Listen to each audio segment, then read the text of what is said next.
Hope that round went okay for everyone. Yeah, in terms of the distribution, it looked like it was pretty decent. Not too many hard problems, but maybe like the jump from A to B was a bit big. But then on the other hand, B, C, and D were all similar in terms of solve counts. So a lot of people who um,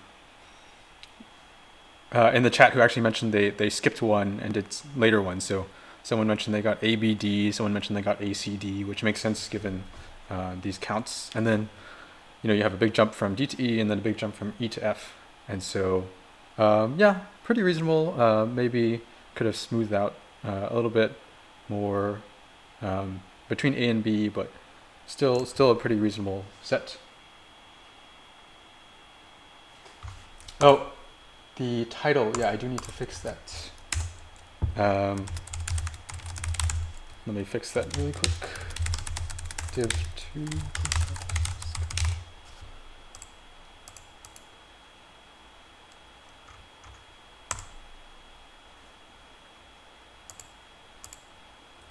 Okay, title should be fixed. And we had someone mention an echo issue, but then people were saying no echo now. Are there any issues now?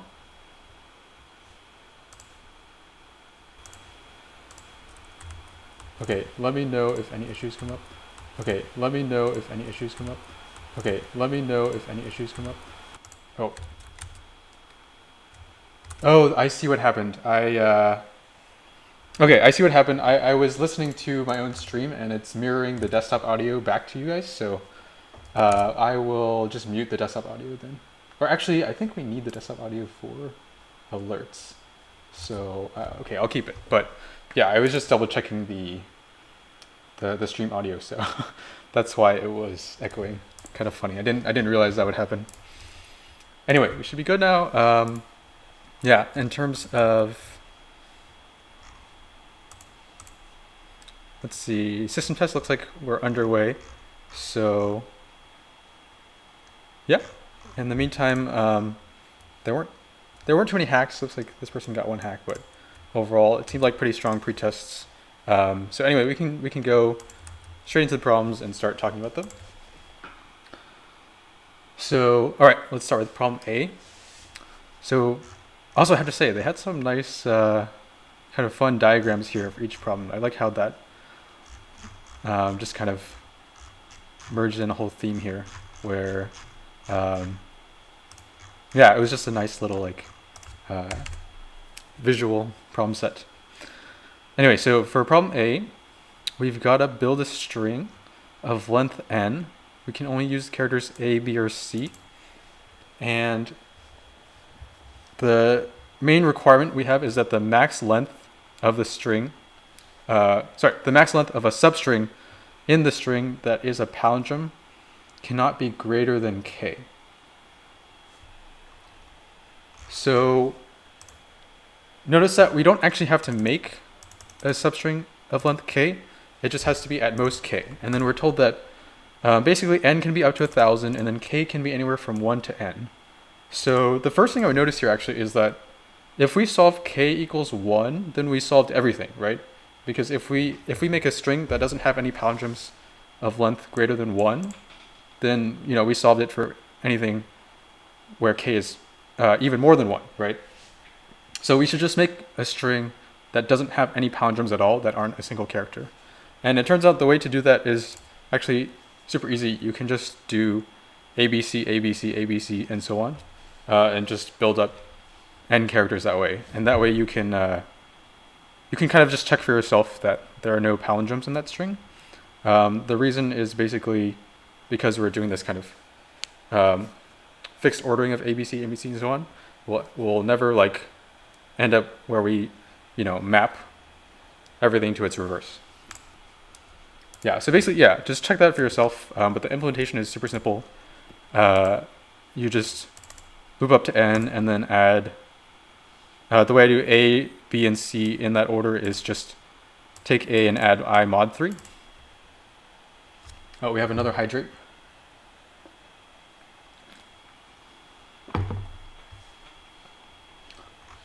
I saw someone in the chat mention that they did a certain number of A's in a row. So for example, if k equals 4, they did like A, and then they did BC, ABC, ABC, ABC. And that way you get one string of exactly k, and then the rest is never more than k. And so that would work for the version of the problem where you have to have some string of k, but we don't actually have that here, so just ABC is repeated is fine. Okay, so we can move to problem B. So problem B describes a type of tree within a grid that we're looking for. And you can kind of just see from the examples of what this tree should look like. Essentially, you want like on the top row, you have 1, on the next row you have 3, on the next row you have 5, and so on. And you can have more than this. So like the top row could have a bunch of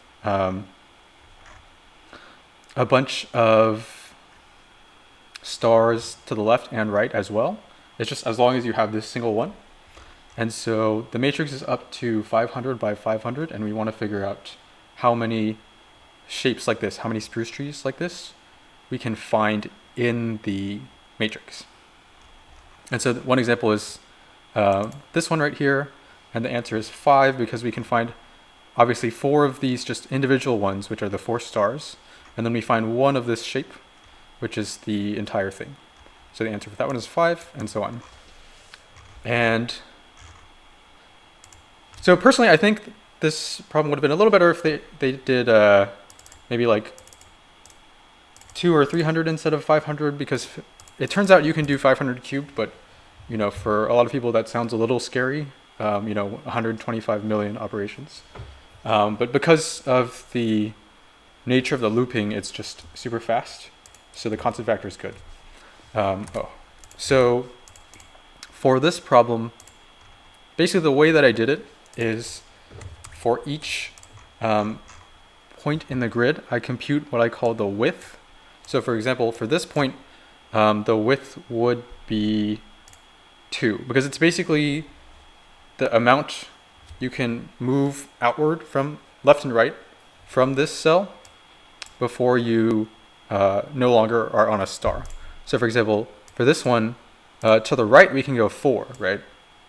But then to the left we can only go 2. Maybe I'll make that a little bigger. So for this cell we can go 4 to the right, but we can only go 2 to the left, which is these 2. So the width here is 2. The width for this cell or for this cell would be 3 for a similar reason, because we can do 3 here and we can do 3 here, right here. The width for this cell would be 1, and so on. And so, yeah, basically I compute that for each cell.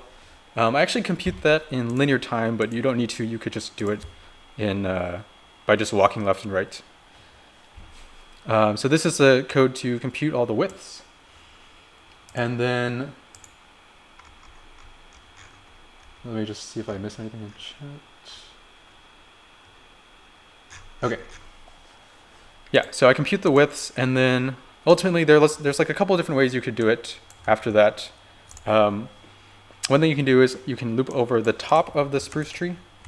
So that would be, you know, this point, and then just keep kind of going down until it's no longer any good. So basically for your top one, you need to have a width of 1. For this cell, which is the one right below it, you need to have a width of 2. For this one, you need 3, and so on. So that's basically what I do here. I just start from R and C. Then I do kind of the bottom R, starting from R and going down. As soon as the width is not good enough, you can never make anything further, so you just break. And then if your width is good enough, you have just spruces plus plus. You can also do it upward instead. So if you start from R and C, you can kind of just take the min of the widths for everything starting from this cell going up. So for example, for this cell, the width here is 2. So that means the most we could have here is 2. If we look up, the width is 1. And because we're kind of 1 above, we need to add 1. So it's kind of like when we're at this cell, we need a width of 2. When we're at this cell, or when we're at this cell, if we have a width of 2, the most trees we could get with this as the bottom, the center bottom, would be 2. With the one above it, we see that the width is 1, and so the most we could have is 1 plus 1, because we're kind of counting the ones where hang on a sec. Yeah, we're kind of counting the ones that are like here or higher, if that kind of makes sense. So there's a lot of different ways you could do it. Maybe this one is like the easiest to think about. Think about starting from the top and then going down. And it turns out you can actually optimize this from the cubic time complexity here to an actual linear solution if you just do something smart with the minimums in a column. So I won't go over that here, but there are a couple of different ways to do it. We have another hydrate.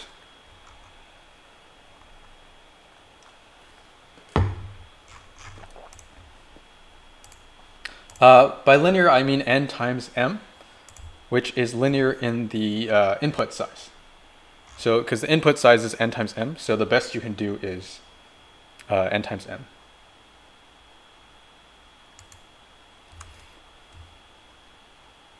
Oh, that's true. The highlight doesn't work on the chat overlay, but the chat overlay is mostly just for uploading it to YouTube. That way, the YouTube broadcast has the chat in it.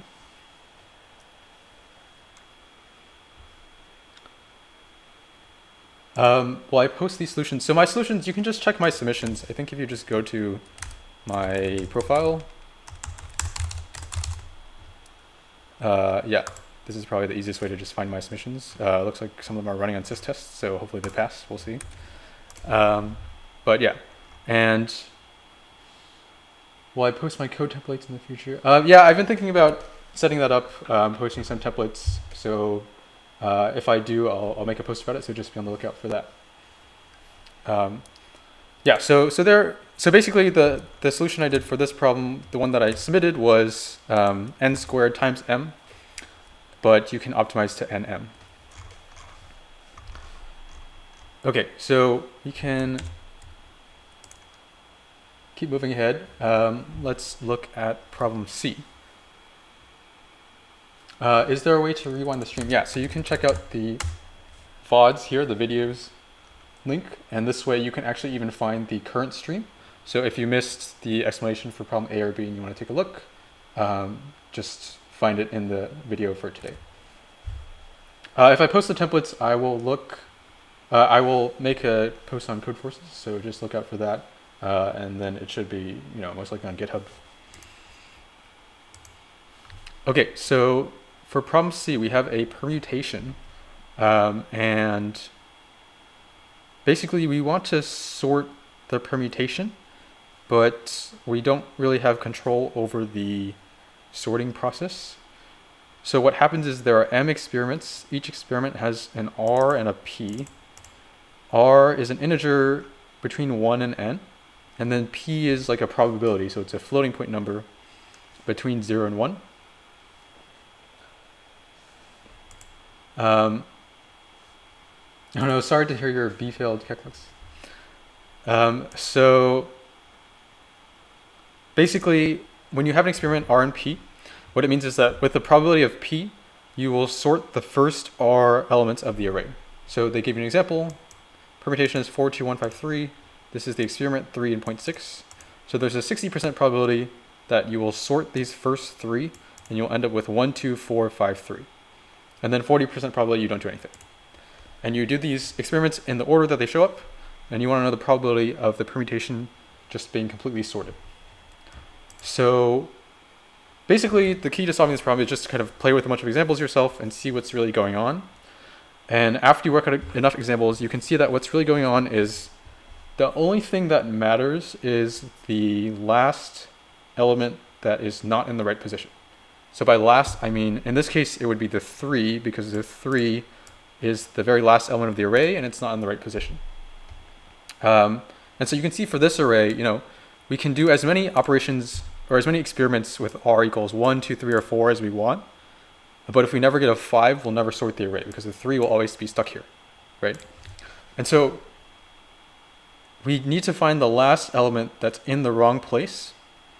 And at that point, we just care about what's the probability that we do any experiment that goes at least up to here. So if we have a slightly different example, let's say we have a permutation that looks like, 4, 2, 1, 3, 5, 6, 7. Okay, so the 5, 6, 7 are all good. They're all in the right positions, but the 3 is in the wrong position, right? So the 3 is in the 4th position here. So, if we do experiments with r equals 1, r equals 2, r equals 3, they're basically useless because we'll never sort the array by sorting this first 3. But if r is greater than or equal to 4, then we're done, right? Anything that reaches at least here, or if it's 5 or 6 or 7, it can be more. But anything that reaches at least here will fully sort the array, and then we're done. And so basically we only care about the experiments where r is at least 4, and then we want to find the probability that any of them succeed, which is easier to calculate by doing 1 minus the probability that all of them fail. So the code is, we got another hydrate.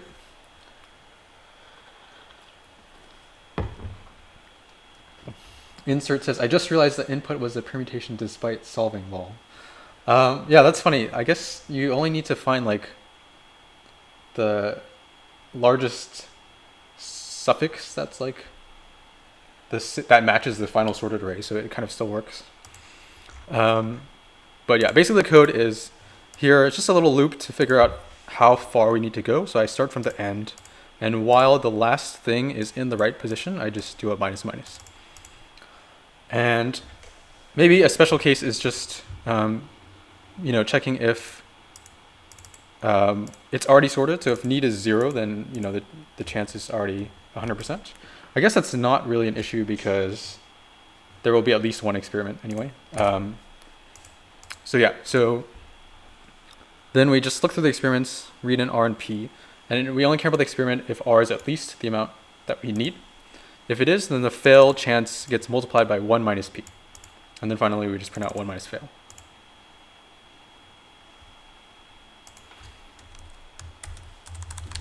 Yeah, let me link my YouTube here.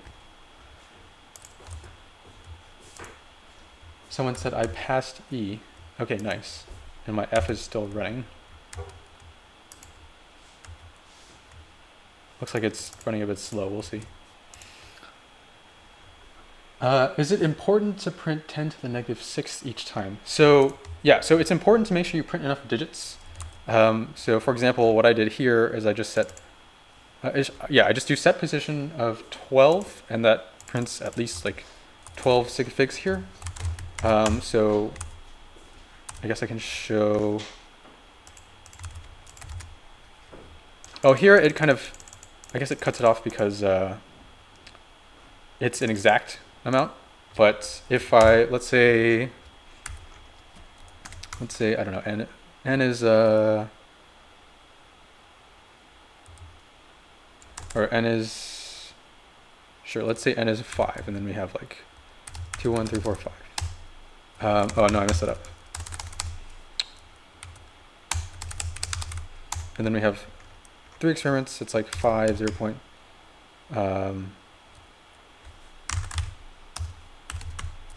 I'm just putting random numbers with lots of decimals. Yeah, then we'll print a lot of digits here.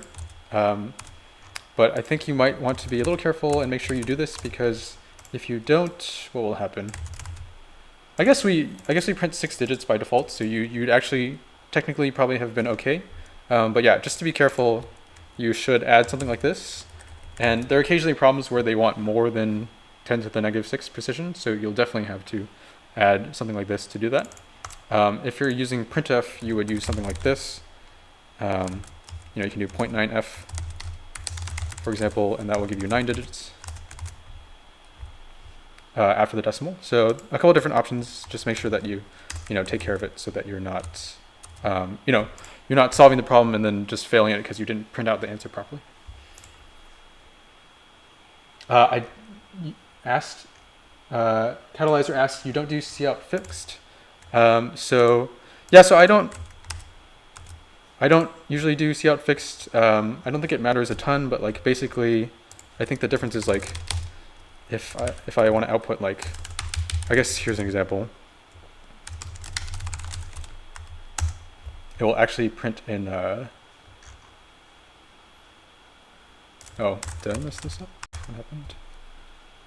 Yeah, it'll print in scientific form, which should be fine. Like, you know, I've tried it on Codeforces. They definitely read it fine. Like you can just see in a double like that. We've got a hydrate.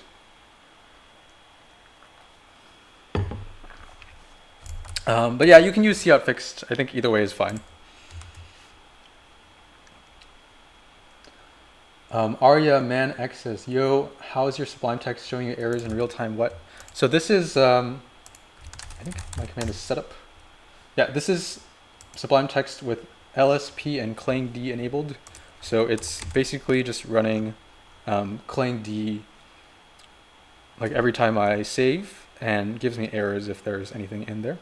For the most part, it's like really good at catching little mistakes here and there, but sometimes because it's Clang and not GCC, they like differ a little bit. Like if I put, what's the thing? No, if I put, I guess this. Yeah, if I use, you know, GNU PBDS, it'll give me a warning or an error about GNU PBDS because it doesn't have that. But for the most part, they match up, and it's been pretty good for finding little errors here and there. I'm not sure about gedit, unfortunately.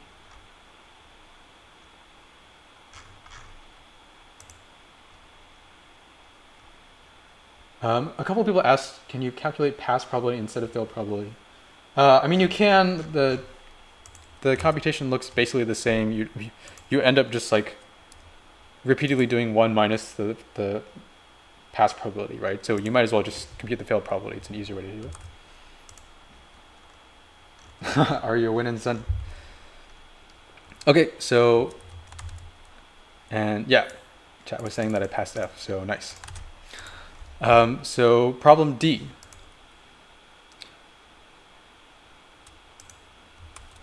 Oh, please increase font size. Yeah, okay, that's a good idea.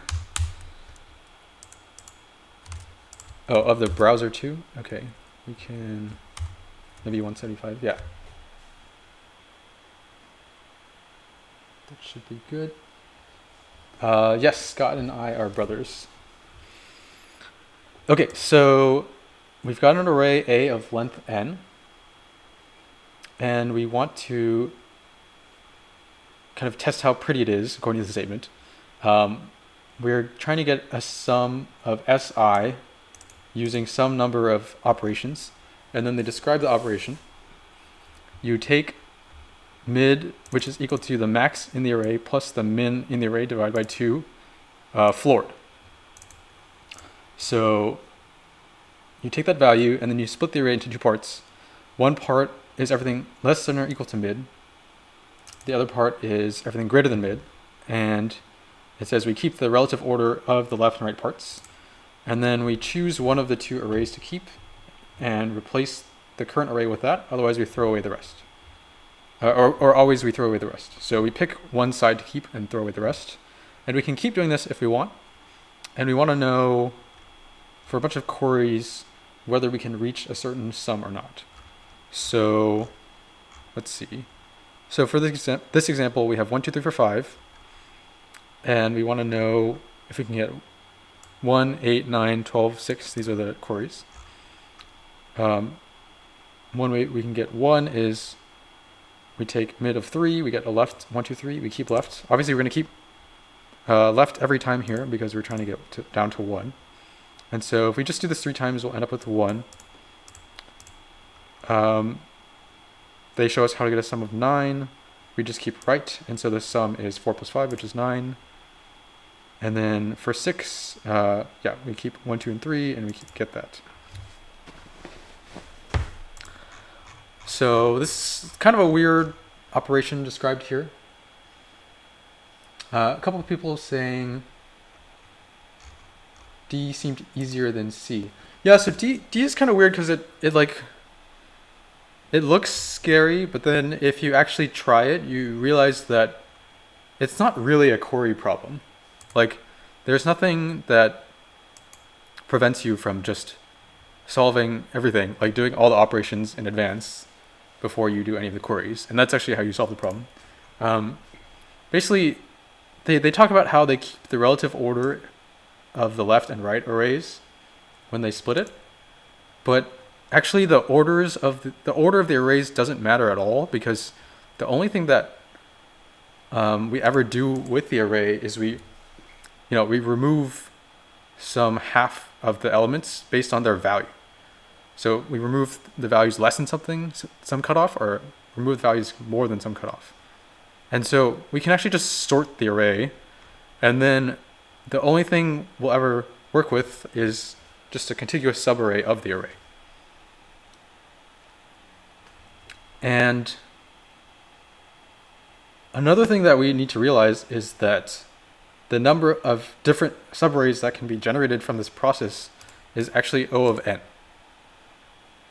The reason for that is it's like the same recurrence from, for example, the master theorem, if you guys know what that is. It's basically this kind of generic form. This is how you know that, for example, merge sort is T of n equals 2 T of n over 2 plus n. And master theorem tells you that it's n log n for merge sort, right? So yeah, so this is an example. This is 2 T of n over 2 plus 10n. I mean, the 10 doesn't really matter. But anyway, using the theorem, you get to n log n. The recurrence here, it's a little bit weirder. It doesn't split evenly into n over 2, but it turns out not to matter. Basically, the number of steps involved is T of n is equal to, T of x plus, T of x plus T of y, which is the split sizes, plus 1, right? And then x plus y equals n. And so I'm claiming that, in general, T of n is just like 2n minus 1. And we can check that here, because T of x plus T of y plus 1, which is equal to 2x minus 1 plus 2y minus 1 plus 1, which is 2x plus 2y minus 1, which is just 2n minus 1. Right, and so you can just prove through induction that the number of operations that happen is 2n minus 1. And so the point is, well, I missed the hydrate.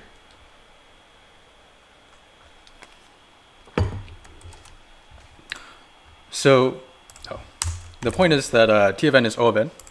And so, yeah, if we just simulate the process, we'll have a runtime of O of n, basically. We just need to make sure that we do this part efficiently. And it turns out if we sort the array, that part is super easy to do efficiently. And so my solution looks like this. This is just some stuff to set up recursive lambdas, which are unfortunately hard to do. But basically, read an A, sort it. I compute prefix sums, which lets me get a subarray sum in O of 1. You just take the prefix sum of the end minus the start, as usual. And then I just have a general recurse function. It takes a start and end. We quit if our range is empty. We also quit if we have done this range before. I think we don't need this, actually. I don't know why I thought we needed this. But anyway. Then we insert the sum into our set of sums. So we're just maintaining a set of this possible sums, right? And now, minimum and maximum are really easy. It's just A of the start and A of n minus 1.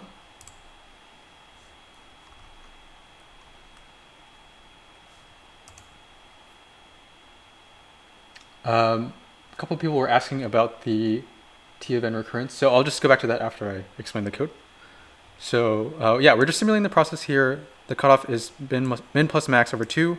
Okay, so technically, we have a bunch of things here that take log n time, like the sums set, and then also we have a binary search for where to split the array with this cutoff. And so that's important. So the runtime is n log n ultimately here. And yeah, so we search for the cutoff and make sure you use upper bound and not lower bound, because they told us that the right starts with the first thing greater than min. And so yeah, so we just recurse on the two sides, and so we can just generate everything in n log n time. And then finally we have our set. The size of the set is bounded by 2n, and then we just read all the queries and just check if the sum is in our set or not.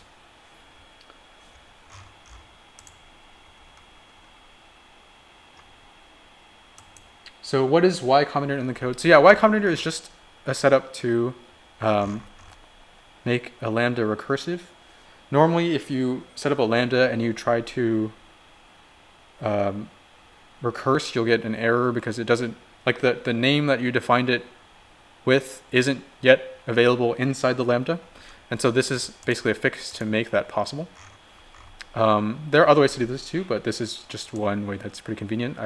I learned this from Eknerwala. He found this, and there's apparently been a proposal to include this into standard C++ for a while, since 2016, but for whatever reason they decided not to do it until like very recently, and so it might actually end up in the standard in C++ 23 at the earliest. But anyway, for now, you can just set it up by basically copying the code from, yeah, so this is basically where the code is from. Oh, that's a good question. Why not standard function? Oh, we gotta hydrate. So standard function has a problem where it has some runtime overhead. Just because I think you're like creating an object every time you're trying to call the function. I'm not super clear on the details, but I do know that if you use standard function to recurse, it will work, but you will add a decent amount of runtime overhead. So it's not ideal. If you try this and you like test it out on some examples, you will see that this is actually faster. Yeah, so ultimately what it does is it helps you write a lambda that you can use recursively. So I'm calling the lambda itself inside the lambda.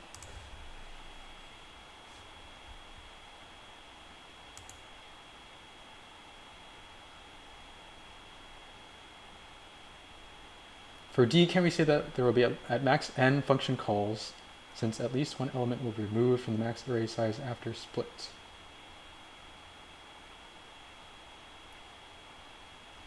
Oh, actually, this reminds me. Okay, I remember why I did this. Basically, it's possible that the cutoff doesn't actually split the array at all. It just gives us the same array. So I guess technically I didn't need to do it this way with a set like this. I could have just made sure that like if split is equal to start or equal to n, I just quit. But either way works here. So it's what Sinha Shivan said is kind of true. We can think about it as like kind of splitting. It's sort of like splitting 2n into pieces. It's not splitting n into pieces because we actually split n into two things that still add up into n. Or it's not splitting up n into pieces and removing one, which is what Sinha Shivan was saying. But it's a little bit more complicated than that. It's more like 2n, which is why we have this. So I can explain this this thing again. So basically Tn is what I'm calling for, the worst, basically like the worst case of the number of ops, the number of recurrences we do here for a starting size of n. What happens is we end up taking two numbers x and y that add up to n, and then we do tx plus ty plus 1. And then, note that x and y are strictly between 0 and n, because if they weren't, we would just repeat and we would just stop. And then I'm claiming that t of n equals 2n minus 1. This is clearly true for 1, because 2 times 1 minus 1 is just 1. And then otherwise, we can just prove it through induction. In general, t of n equals t of x plus t of y plus 1. And then we can say t of x equals 2x minus 1. T of y equals 2y minus 1. We just add this up. We get this. And then 2x plus 2y is just 2y because of this. And so that's why this recurrence is linear time.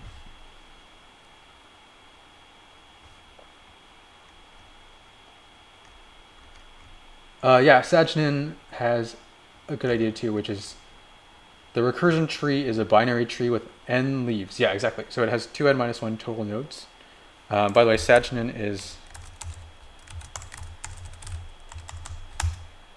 this guy. So you know, he's pretty good. He knows what he's talking about. How did I get Tn equals 2n minus 1 in the first place? Basically, I know it's O of n, right? And then you can just try some different functions and you realize like you have to adjust the constants a little bit and then you just fix it. Another way you can think about it is the way Sagnan said with the binary tree that just expands out. And so that also works. Oh, someone asked, what does the in place do? So in place is just the same as insert, like this. And then what second does is it actually tells me if this pair is already in the set. So if we look at C++ set insert, for example, let's use CPP reference. The return value is a pair of iterator and bool. And the iterator is just the inserted element, and then the bool is true if the insertion actually occurred. So if it's false, that means the thing you tried to insert was already in the set. And so that's why here, basically, we're trying to insert start end into the set. But if it was already there, then we already did this subarray, so we can just quit. And the in place is just a slightly shorter version of doing insert. Got a lot of hydrates today.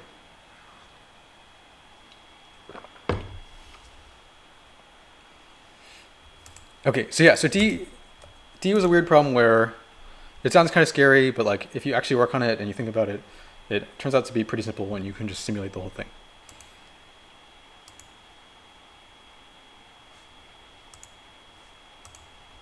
Okay, see you, Kicklix. Yeah, I figured a lot of people will probably have looked at ABCD, but maybe not as many at E and F. So it makes sense. If you sort the array, would it be good enough to check the first and last elements be equal?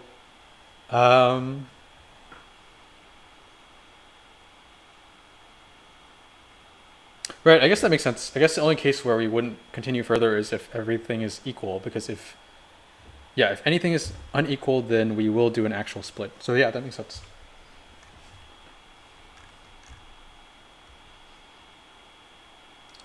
Looks parent 23 says looks like going to be short stream. Yeah, I mean we'll talk about ENF. These will take a little bit more time, so you know, we'll get through those, and then maybe if I have time afterward, I'll see if we want to do some other activities. But yeah, we'll see. So first we'll just start with eat. So in this problem, yeah, we have a water cooler in the office, and it starts with exactly K liters of water. And we're like really, for some reason, we really care that the water is between L and R liters, or otherwise we'll be really upset. And we're gonna stay at the office for T days, and yeah, our coworkers are really consistent. They drink exactly X liters of water per day, so that's pretty impressive. And also at the beginning of the day, we can add exactly Y liters of water to the cooler. But again, we gotta make sure that at all points of time, the amount of water in the cooler has to be between L and R, because again, we're really intense about this for some reason. And so we want to know if we can maintain the level of water for T days. And so yeah, the input is actually just 6 numbers, K, L, R, T, X, Y, and we just print yes or no. And one thing is that we should note that the water adding that we do happens at the beginning of the day rather than the end of the day. So that's one little thing to just make sure we take care of. And it turns out we can write a slow solution that is pretty simple. It basically looks like this. We read in KLR and we just kind of simulate every day. And then the optional thing to do every day is if we can add y to the amount of water without exceeding r, then we should just do it. And then, you know, our coworkers will drink X water. And then if we go below L, then we've failed.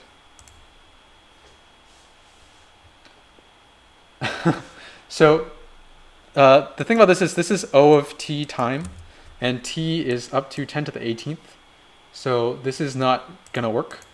But I'm just explaining this to kind of help explain how to think about the problem. So yeah, this will definitely give TLE.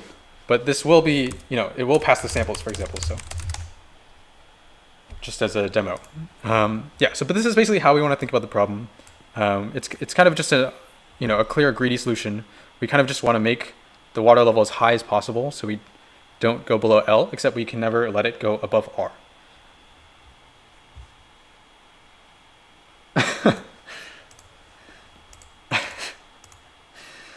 Anyway, okay, so how are we going to make this faster? Well, let's look at the constraints here. So everything is up to 10 to the 18th, you know, KLR up to 10 to the 18th, T is up to 10 to the 18th, Y is up to 10 to the 18th, but X is smaller, right? X is only up to 10 to the 6th. So that seems important, right? You know, maybe we'll look later and see how that happens, or see what happens. What template did I just use to check the test? Yeah, so I have all the tests in files, like I have e1.in, e2.in, and so on. And, you know, there's 4 samples here. And I just have a script that I wrote that's called run samples that just takes my code, runs it on the in file, and then checks it against the out file. So for example, e4.out says yes. And so it just compares those and it tells me that. It also like checks the amount of time and so on. This is just like a really simple bash script. And so you can run that in like any Linux with bash. Okay, the script, I'll just show it real quick because I do want to explain the problem, but the script looks like this. I guess it's gotten a little bit long over the years, but basically parse some flags, compile some stuff, make some files, and then just look for all of the in files, run them, compare them, and then, you know, print green passed or red failed and so on. Yeah.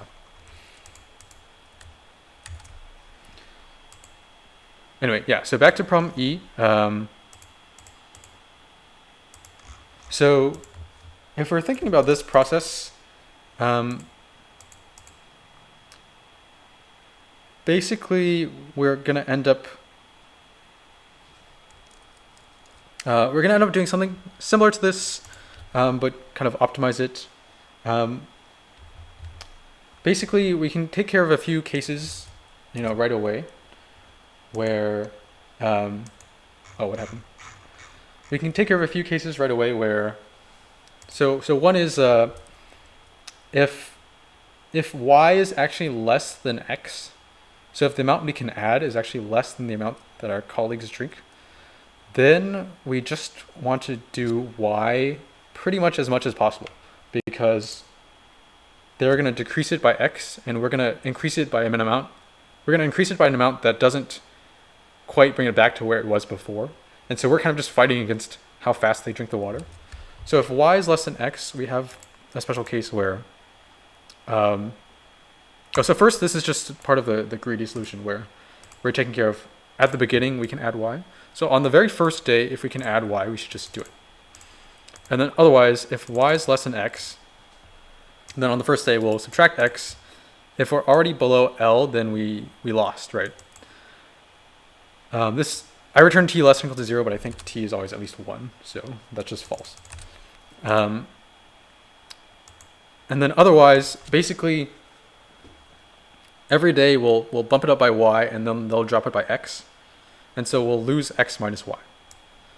And so the number of days we can last is basically k minus L divided by x minus y floored, plus the 1 first day.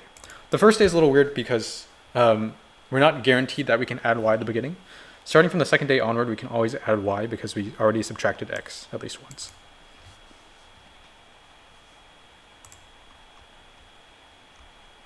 Okay, just catching up on comments. So no, I didn't switch to PHP. That was Bash. And Lath Sack asks, am I just starting with E or am I? Yeah, so I already talked about A, B, C, and D. You can check out those discussions in this video link. So the current stream will be there.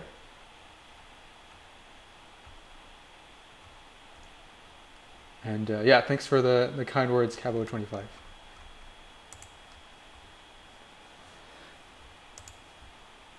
So the formula for T, do you mean this one?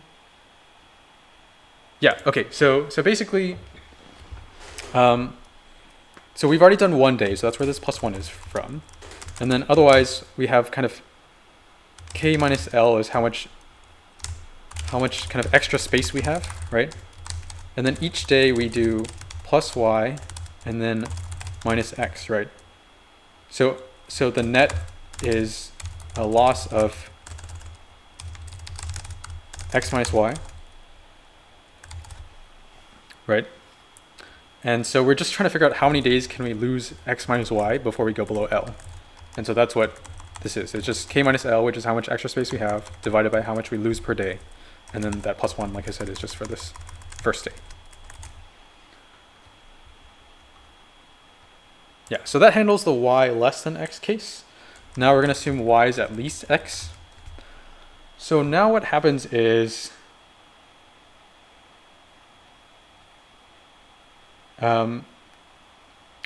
we can think about it as whenever we get to like the danger zone is going to be anything from anything from L to L plus X minus 1. The reason this is the danger zone is because one more day of losing X puts us below L. So basically we can do a greedy, which is a slight modification of this greedy, where we add Y whenever we hit the danger zone. The reason for that is because Y is at least X, we know that we don't have to worry about adding Y until we hit this danger zone. And adding Y will always get us out of this danger zone because it's at least X. We gotta hydrate. Why is it optimal to always add whenever it's possible? So that's just because basically the only thing we have to worry about is losing the X, right? Losing the X and kind of like bleeding our water supply below L. And then we can kind of save that by adding Y, right? The only thing is that we can't add Y to a point that we exceed R, right? And so we should just add Y whenever we don't exceed R. The other thing that might come into consideration is it ever better to like not add Y now and add Y later rather than add Y now and not add it later? But if we look at the situation, if adding Y doesn't exceed R now, then it can never be worse than adding it later because the only thing that can make it worse is if somehow we exceed R in the middle, but we've already checked that that's not the case.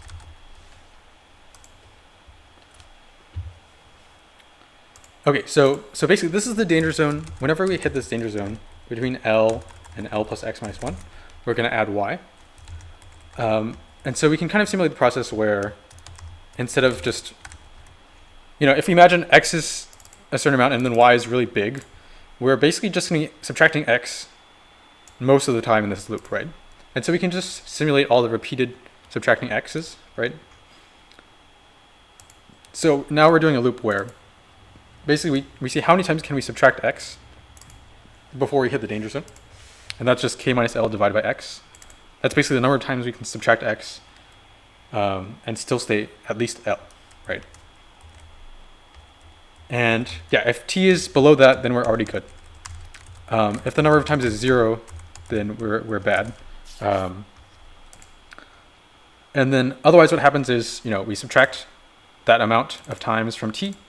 We subtract that number times X from K. Because of these checks, we're still sure that T is greater than 0 and K is at least L. And then we're going to need to add Y because we're in this danger zone, right? So we add Y. If we're greater than R, then we've lost, right? Otherwise, we're going to repeat. And then here's the key optimization here. We only have to do this loop about X times. The reason for that is that there is some range of this danger zone that's okay, and there's some range that's like not okay. The range that's okay is anything less than or equal to r minus y. Because if we're less than or equal to r minus y, we can add y without exceeding r. And so, you know, I guess, let me see if I can think of an example. So let's say L equals 8, X equals 5, R equals 20, and Y equals 10. So then danger zone is going to be 8 up to 12, right? Because anything in this range, if we subtract 5, we go below 8. And then the OK range out of this is going to be 8 to 10, right? Because from 10, if we add y, we're still within r. But starting at 11, if we add y, we exceed r. So what's really happening here is when we have a certain k, the value we hit in the danger zone only depends on k mod x, right? Because we're just subtracting x over and over until we hit this range. And now, oh yeah, that's a good point. The name of the video for A through D is the Atcoder contest, because unfortunately I didn't set the title properly before the stream started. Yeah, okay, so only k mod x matters for which number will hit in this danger zone. Does that make sense? Because we're taking k and we're just subtracting x over and over. So k mod x tells us where we'll end up here. And then here's the thing, each time we do this loop, we add y at the end of it. Like if we think about k mod x, you know, this doesn't do anything to k mod x. And then this adds y mod x to k, right? Yeah, so when you add y, you potentially change the mod. Y might be a multiple of x, that's also possible. But the key thing here is that after we add y x times, we're in a situation we were in before. So if we get through x iterations of this loop, then we know we're safe. We went through all the possible mods, and then we're safe. And so that's why you can just limit the loop to x iterations. Here I just did like x plus 1 iterations to be safe. It doesn't really matter. I mean, I could do like 10x iterations. It also doesn't really matter.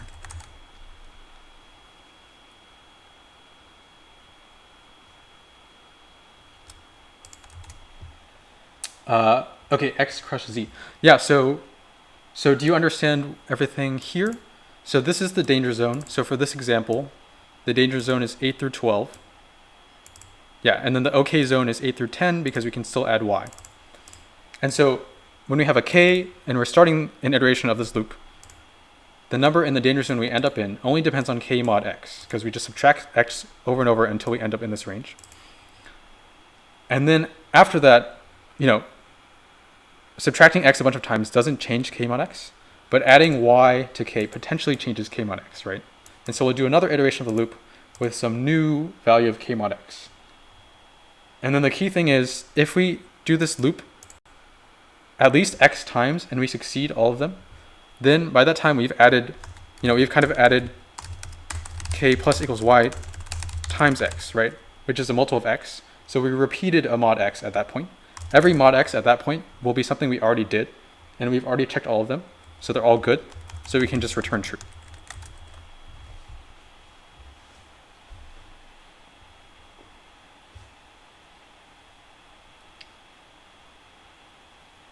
Okay, awesome. Yeah, so int64 versus long, it's kind of just a matter of preference. I think int64 is nice. int64t is nice just because it's kind of more explicit about what you're doing. And it's also one word, so you can do casts like this. You actually cannot do long x like this because it's 2 words. Yeah, so just kind of a matter of preference. For me also, it is a little annoying to type the underscore, but I don't actually have to type it. I just type int6 and then I press tab. And so that's how I type it.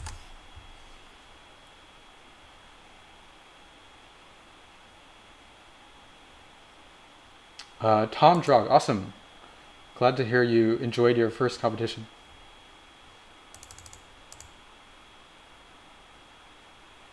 How do you make your name different colors? So there's a command you can use in Twitch chat. It's just like /color, and then you can put a color afterward. I think like blue or red or something like that. It'll show you some of the options. It's definitely not your CF color. I mean, right now you're brown, so I don't think that matches up to any CF color. I don't think Twitch knows about your CF color. Oh, Actron. So, okay, so personally, I really hate define int long. I think that is horrible programming because you're honestly just like misleading everyone who's reading your code as to what's going on. And also, it's, I mean, in terms of hacking, it's pretty troll. I think there have been cases where, you know, me or like someone else I know was like, oh, this code definitely overflows. And then you try to hack it, and then you find out they have define int long. And then you're just like, oh, like your horrible code style just cost me points, which is unfortunate. But yeah, basically I think it's just super ugly. Like you're just like hiding what's going on in your code. It's becoming misleading, and I would not do that. I don't think typing, int6 and then tab is super hard. So that's just what I do. You gotta hydrate.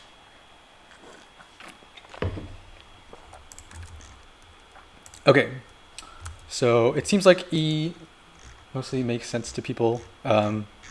Yeah, the key thing is just to start thinking about like the greedy idea. Then you can, basically I started thinking about the danger zone here, started thinking about which part of the danger zone is okay and so on. And then I realized the only thing that matters is k mod x. And then since x is small, we can just do O of x time.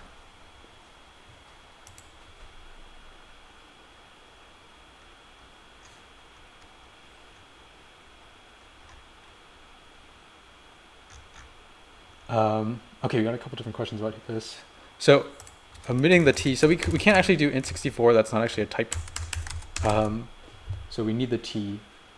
Someone talked. So Lathsack mentioned type def long ll. So I see a lot of people do this.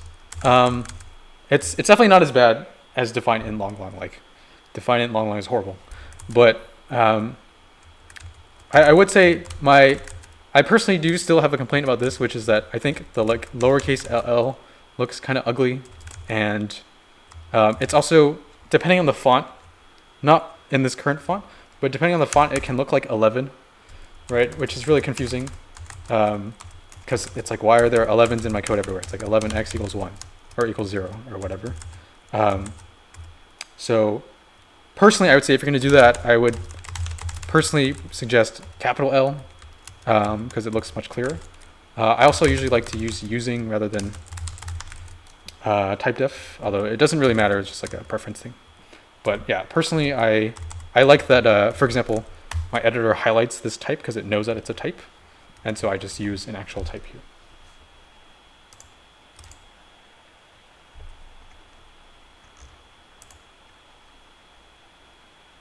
Define int float. Yeah, I mean, that's the territory we're getting into now. Oh, one other note in this problem, because everything is up to 10 to the 18th, you need to be careful about overflow. Like I think I almost wrote this as like, what is it? It's like k minus x minus y times t is at least L or something like that. This will just overflow, so you have to be careful here and make sure that you don't multiply 10 to the 18th by something else. And so the way we can do it is just do division, and then we're safe.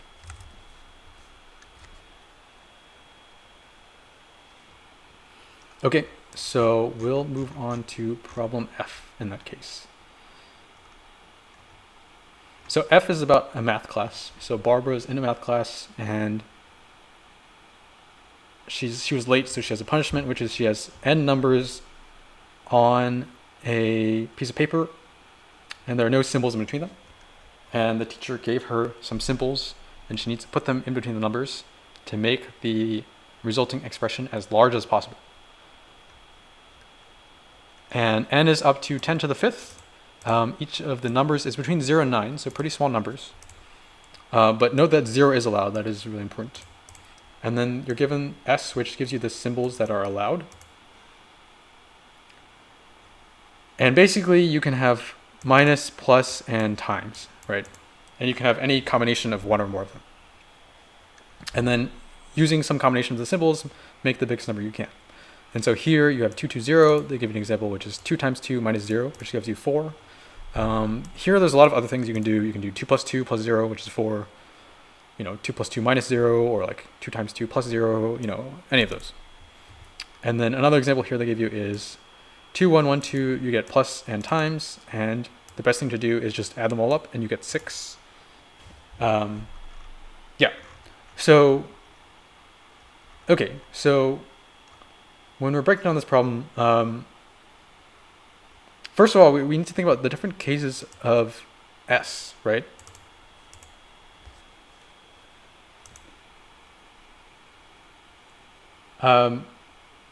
Costa of 942 asked, did I write the slow solution first before doing the real solution? I actually didn't write the slow solution for E. I actually just wrote it later to like check my solution.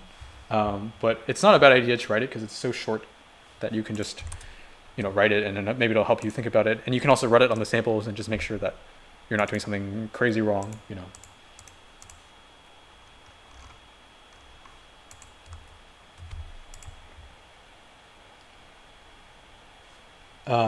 Malavika Billa asks, is there always a workaround in problems to avoid overflowing long? Yeah, so in general, with competitive programming, they generally try not to make problems where you have to use big integer, because that's just kind of annoying.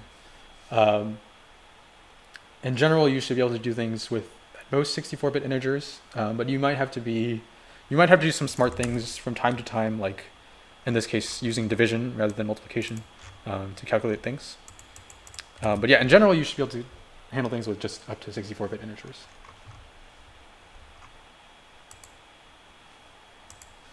Yeah, okay, so for this problem, let's think about the different cases for S. So S's size can be from 1 to 3. And then if S has just one thing, then, we don't really have any choices. We just print out, if S is just minus, then we just print 2 minus 2 minus 0, right? Or here we would print 2 minus 1 minus 1 minus 2. That would actually give us -2, but we can't do any better than that because we don't have any choices. Otherwise, we have either 2 or 3. So first of all, when we have 3 options, we have plus, minus, and times. Well, then we should never use minus, right? Because minus will never help us. Like anytime that we use minus, we might as well use plus, and it'll just be better because all of these numbers are non-negative, right? So if it's all 3, we can just replace it with plus and times, right? And so now we have 3 cases. One case is plus and minus. And again, the same logic, we should just use plus. Like there's no reason to use minus. And then the other 2 cases are there's times and minus and times and plus. So if we have times and minus, then we can work out some examples. And it turns out that we want to use times until we see the first 0. Because we don't want to multiply our product with 0. So for example, if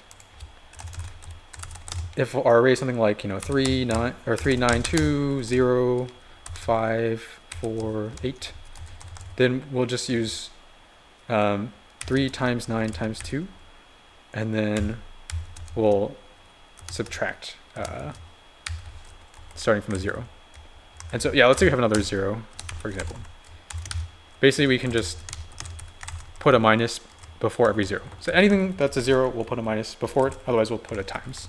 And what that does is it gets us the product of all the initial numbers before the first 0. And that's the best we can do because basically if we like think about any number after that, like if we think about this 8, for example, if we somehow included it, it would either be multiplied by this 0 here, which just turns it to 0, or there would be a minus at some point before this 8, which is actually worse than 0. So there's only, the best option there is just to get it to 0. And so that covers all the cases except for times and plus, right? So basically the way I coded that was read S, sort S. I had to be kind of careful with like, what is the ASCII ordering of times, plus, and minus? It turns out it's asterisk, plus, minus. So yeah, if it's plus, minus, just replace it with plus. If there's only one option, just do that option.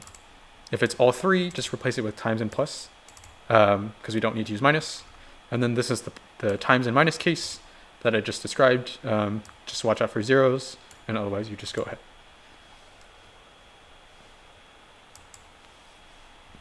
You're not allowed to change order.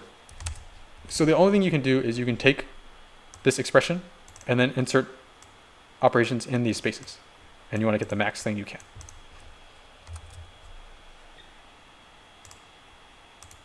Yeah, so just to be clear, this evaluates to like 54 minus 0 minus 0, which is 54 in this example. Yeah. Okay, so now we're only left with the times plus case. So this case is the trickiest case. This is like the bulk of the problem, right? And basically the first observation is if we have things that are like separated by zeros, then we should just surround all the zeros with pluses. Like, we never want to multiply things by 0.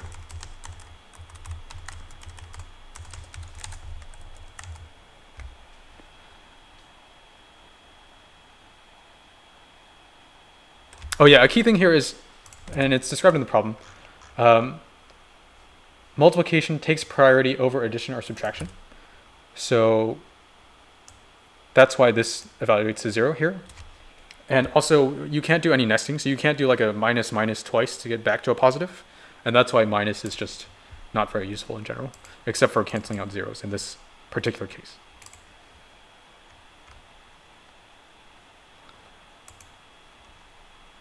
Okay, so yeah, so back to this case. So yeah, we just want to like surround the zeros with pluses. We don't want to multiply anything by zeros. So this actually just separates our problem into like 3 separate problems here.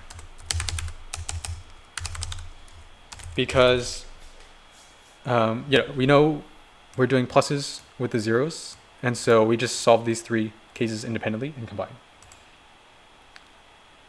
And now, in general, multiplying is better if we just have, let's say we just have a bunch of random numbers. And in particular, when we have numbers that are bigger than 1, multiplying is always better. You know, even 2 plus 2 is at least as good as, or sorry, 2 times 2 is at least as good as 2 plus 2, right? And that's a key thing here. So, you know, if we have just a bunch of random numbers, then, you know, we definitely want to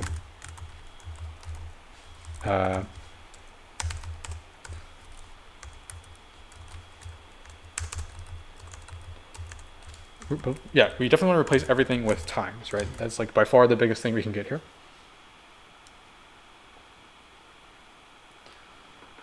But the thing is that ones are weird, right? And so you can see, like, I worked out a bunch of examples with the ones here. So one first observation is if you have any ones on the side, then even if, you know, we have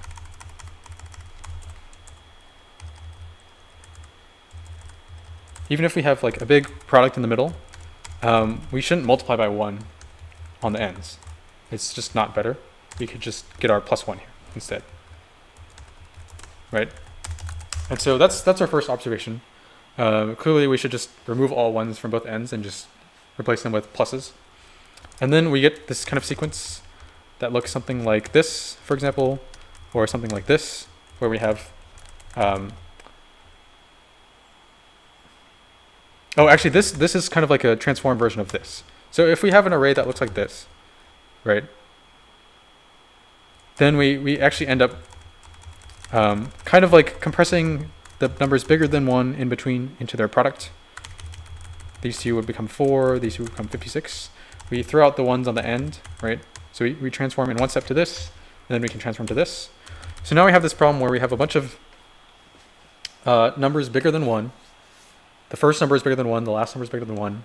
There's some in the middle, and then in between each pair of numbers bigger than 1, there's some amount of 1s in between. And we want to figure out what's the best thing we can do here. So this gets weird because in this problem, you know, obviously we want to multiply everything because 12 times 4 times 56 is huge.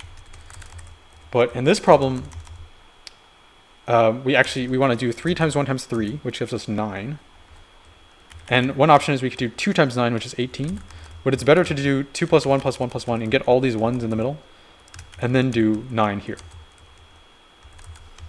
And then I had another example that was interesting that I was looking at where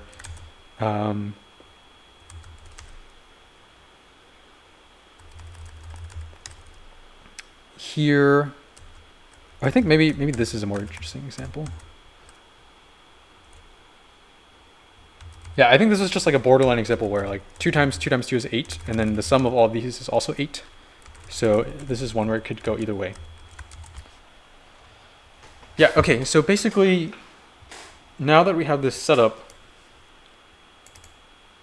we can, like, in theory, do an n squared dp, where it's like, okay, what's the best value for this prefix of the string? And we decide, meaning that we decide to cut off the last product here. So like this, for this prefix, if we're forced to put a plus here, basically, what's the best value for this prefix? In this case, the answer would be like whatever this sum is. Or versus, in this case, if we're forced to cut off the prefix here, the answer would be 48 because it's 12 times 4. And then we can do like an n squared dp where for any prefix, we just think about how far back do we want to go with the product, and then take that product, and then we add the dp for this prefix.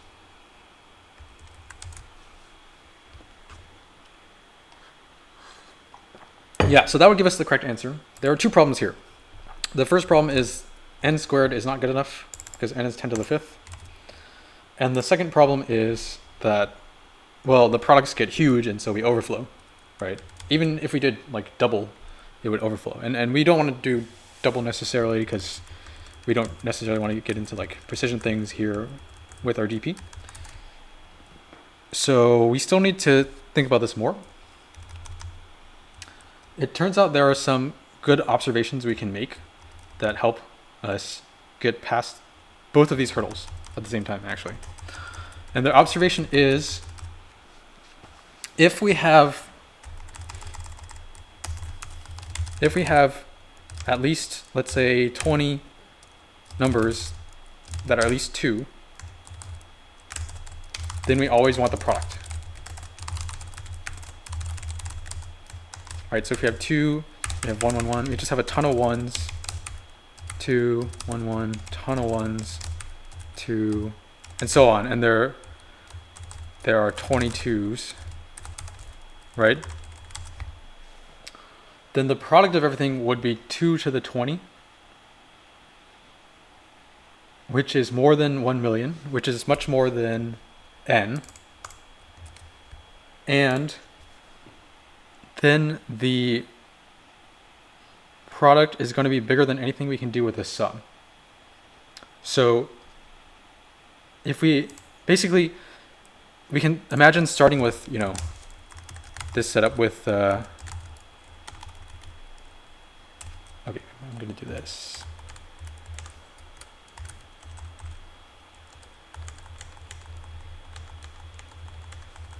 Yeah, imagine starting with this setup. If we place a plus anywhere, right? If we place a plus anywhere, we're, you know, cutting off at least half of this 1 million, right?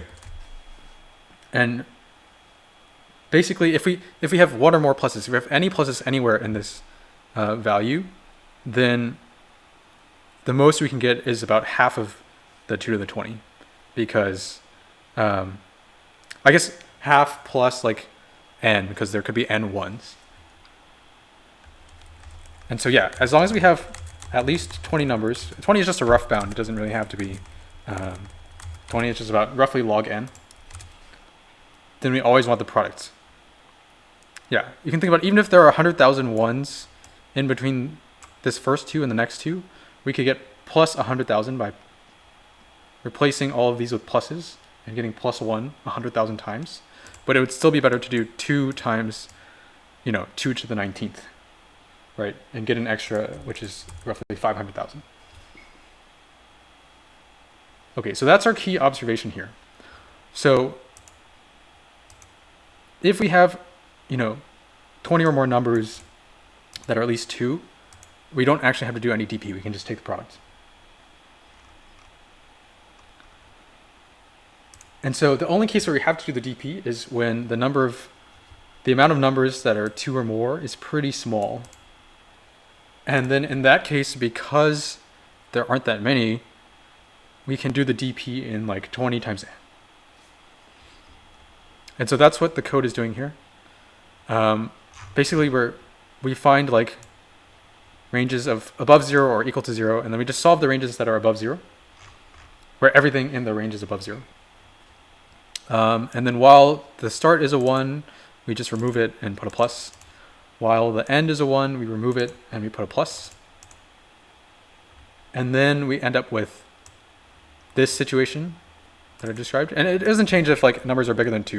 If this is a 3, it's even better to do the product, right? And so I actually just calculated the product of the numbers. And as soon as it's bigger than cutoff, then I just break. And here cutoff is like 2 billion. I guess I did double here. You don't have to do double. You can do int even, because you just break if you exceed cutoff. And if that's the case, you just make everything product.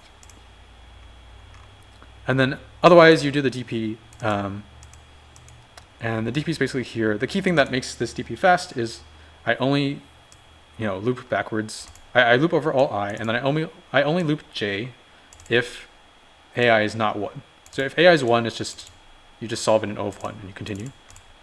And so that's why the runtime here is at most like 20 times n, right? Because whenever we have a string that we're doing DP on, we only loop through the whole array at most 20 times.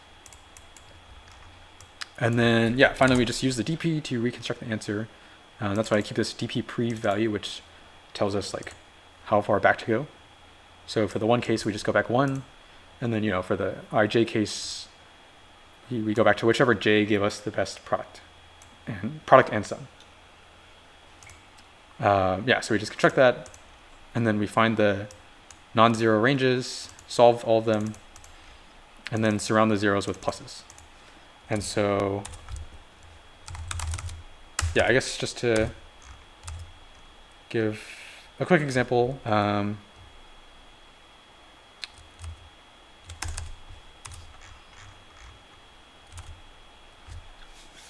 what's a good example? So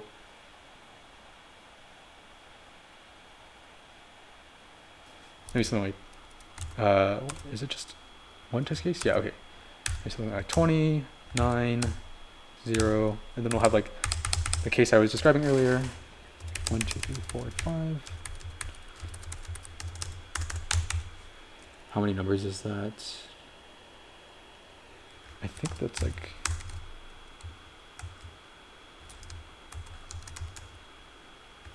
so this is the situation I was showing earlier where we surround all the zeros with pluses, and then we solve the ranges that are non-zero. And this range, we'll figure out, we should do 2 plus 1 and just get all these 1s, but then 3 times 1 times 3 is better. And then for 99, obviously 9 times 9 is best. And so that's how the solution is set up.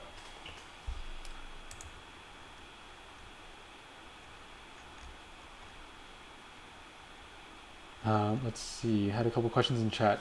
Do I know Eukonen's algorithm on the top of my head? I actually don't know Eukonen's algorithm.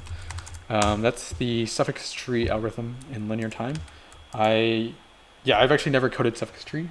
Pretty much, I always do suffix array if I need to, and that covers the problem. I don't think I've ever seen a problem really where you specifically need suffix tree that you can't do with suffix array. Because, I mean, you can kind of implicitly get the suffix tree from the suffix array and the LCP table.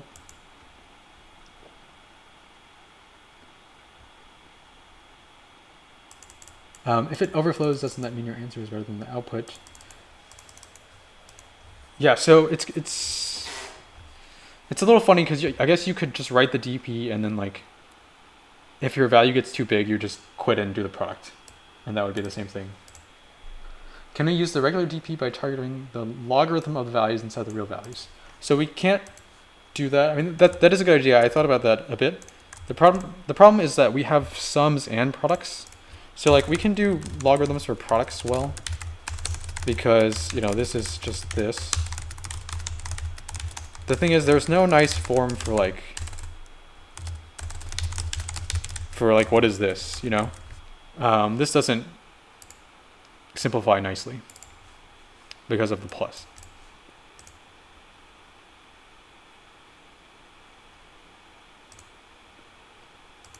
Isn't the casework in this problem annoying? It's not too bad. I mean, if you think more, you can kind of clean it up, right? Where potentially if you get to like half the idea and you just start coding, you can just make a mess. But here, you know, we have a couple cases, we just handle all of them nicely. And then we're down to this one case. We think about the zeros, and then the zeros are just handled this way. And then we think about the ones. We remove the ones from the sides here. And then we have that, you know, big enough product case, and then otherwise we just do the DP. And so it's really about just separating the parts of the algorithm and the parts of the code, so that you can focus on one part at a time. Because if you're just trying to do everything at once, then yeah, it's going to be spaghetti.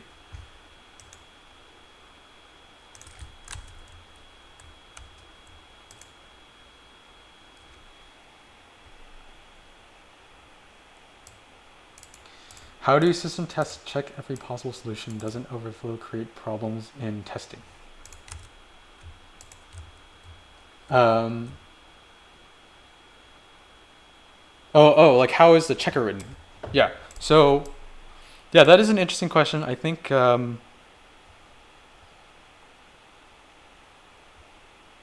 think if you just work through some of the logic, you can figure out how to write the checker. Basically, for any ranges where the product is really big, they have to match that product exactly. Otherwise, for like small cases, like 2 times 2 equals 2 plus 2, those you can actually just evaluate. So I think you can just, you know, split up their answer into the different products that are pieced together. And if a product is really huge, it has to match exactly. If it's not that huge, you can actually just evaluate it.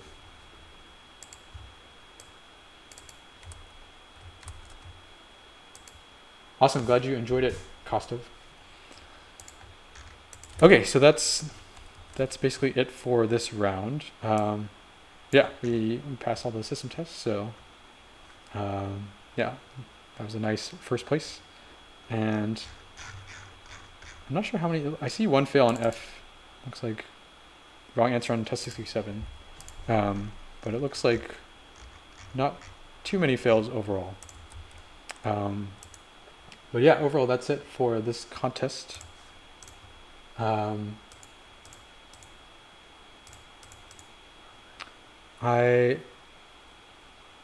think I might try something new today where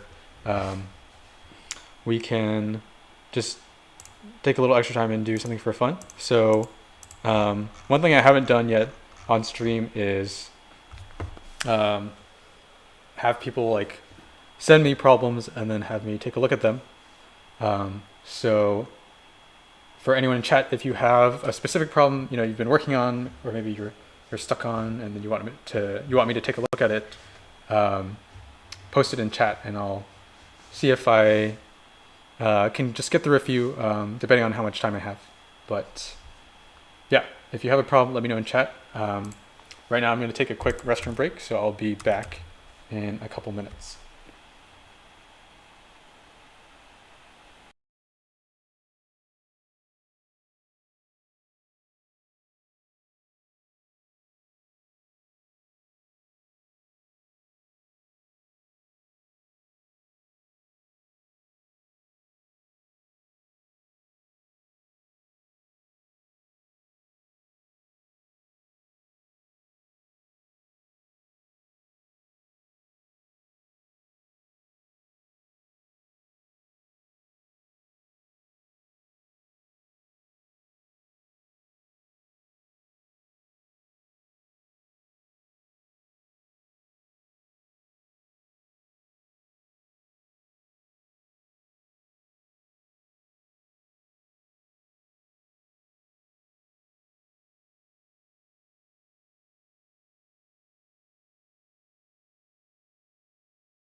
Oh, whoops. Sorry, I forgot to unmute the OBS. Okay, so yeah, what I was saying was one thing I wanted to mention was I recently reached Twitch affiliate status. So what that means is I have a subscribe button on my channel now, and then also I have the ability to receive bits donations, and then there's also the channel points. You guys have probably noticed the hydrate channel point reward, and there are a couple others in there. So I just wanted to mention that. Oh, Crow, thank you for the subscription. Yeah, really appreciate that. So yeah, just wanted to mention that. Anyone, if you want to subscribe to support my channel, I would really appreciate that. And yeah, if you have Prime, you get a Amazon Prime, you get a free subscription. So that is one easy way to subscribe. Yeah, and then also, in general, you can follow the channel to get notified for any future streams. Yeah, nice Crow, the student Prime coming in clutch. Uh-oh, is the stream still up? Okay, looks like we went out for a sec, but we're back. Yeah, thanks to Rox21 for the congrats.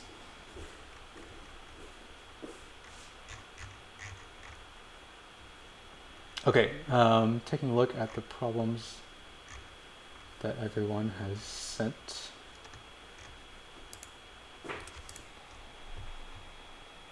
Yeah, it's fine if it's a different platform. It doesn't have to be CF specifically.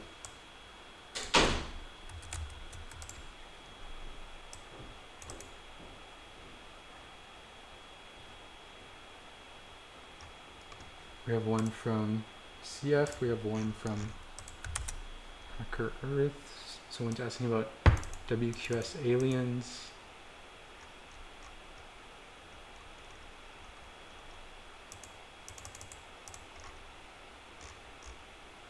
Jerry type, I'm not sure what that means.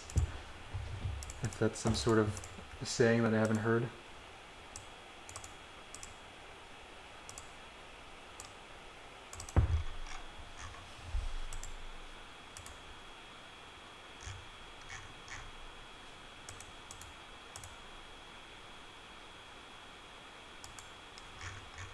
Okay, sure, let's open some of these problems. So the first one we got was reverse and swap. This is from, I guess not too long ago, div2 not too long ago. It looks like I actually did this problem. I don't quite remember it though, so let me see if I read it and I remember what's going on. Okay, you've got an array of length 2 to the n. You have q queries, and there's 4 types. Replace xk, which changes a sub x to k. Reverse each subarray of length 2 to the k for all I. Swap subarrays for all I. And then print the sum of elements L through R.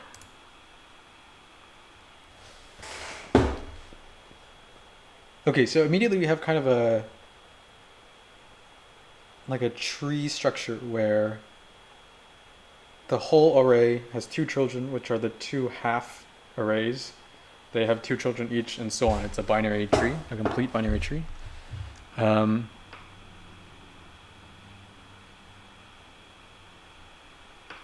So replace is just changing one value and then pulling it up the tree. Reverse is like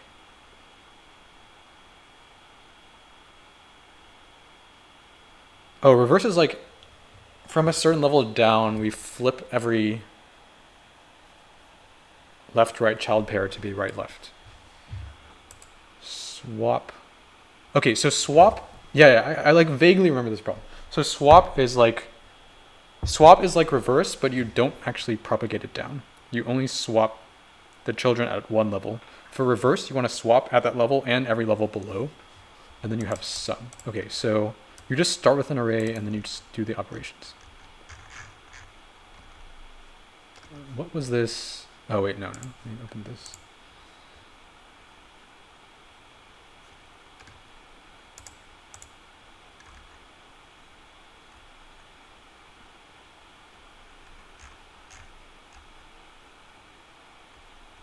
Looks like this one took me a while. I'm not sure what happened. Did I?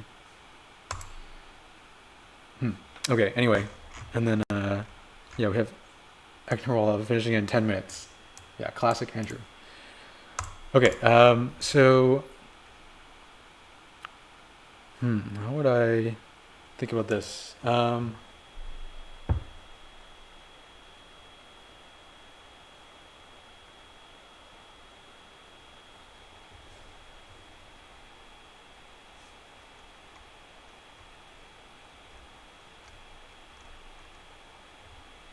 I guess I don't want to like solve it from scratch. Maybe I will look at, because that might take a while. Maybe I'll look at like what I submitted.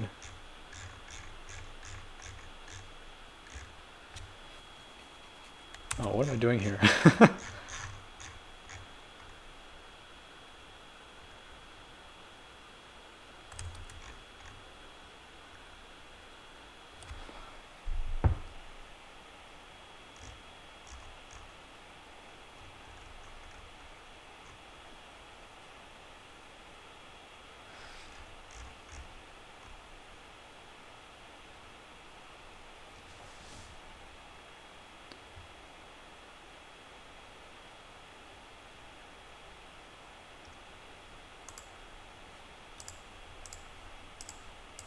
Actually, what I'm thinking is we can kind of do this. We can do this funny thing where it's like, yeah, where it's like for every level of the tree, we can have just a Boolean which is like, are the children of this level flipped or not? I'm doing that change for all I. It's really silly, actually. Or that part of the problem is really silly. Oh, this? Yeah, so what I'm thinking now, maybe this is better than what I actually submitted, but basically for each level we could keep a Boolean which is like, do we need to reverse the children of this level or not? And so a reverse operation is like, for every level starting here going down, you like toggle all of the level booleans. And then for a swap, it's just like toggling one level boolean. And then I think you can just do a standard like segtree range thing where you start at the top and you go down. And then you just look at the boolean for like whether you need to flip it or not when you go down. And then the same thing for the update. I guess it would be easier to do the update recursively again, just to like check all the booleans and go down. Yeah, I don't know what my code is, unfortunately. What is this? Oh wow, thank you so much. Is it IRNQ for the sub? Or is it LRNQ actually? So this is what I mean by the like typedef long LL thing. Sometimes you can't tell if it's L or capital I. Oh, it's LRNQ. Okay, sorry about that. Thank you so much for the sub.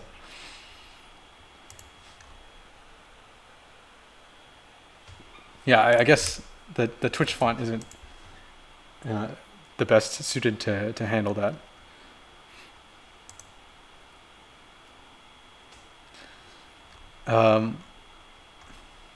Yeah, what am I doing here? Change. What is change? Oh, so I have this. Oh, I have that Boolean set up in a. Oh, maybe this is what I did actually. It looks like I have this Boolean set up in a bit mask instead of a bool array. Change is like the bit mask of things, and so this is kind of what I was saying, where reverse flips every level starting from some level and going down. So that's like flipping 2 to the k minus 1, and then swap only flips one level, which is just flipping this one bit, and then I do get some R minus get some L. So it's like.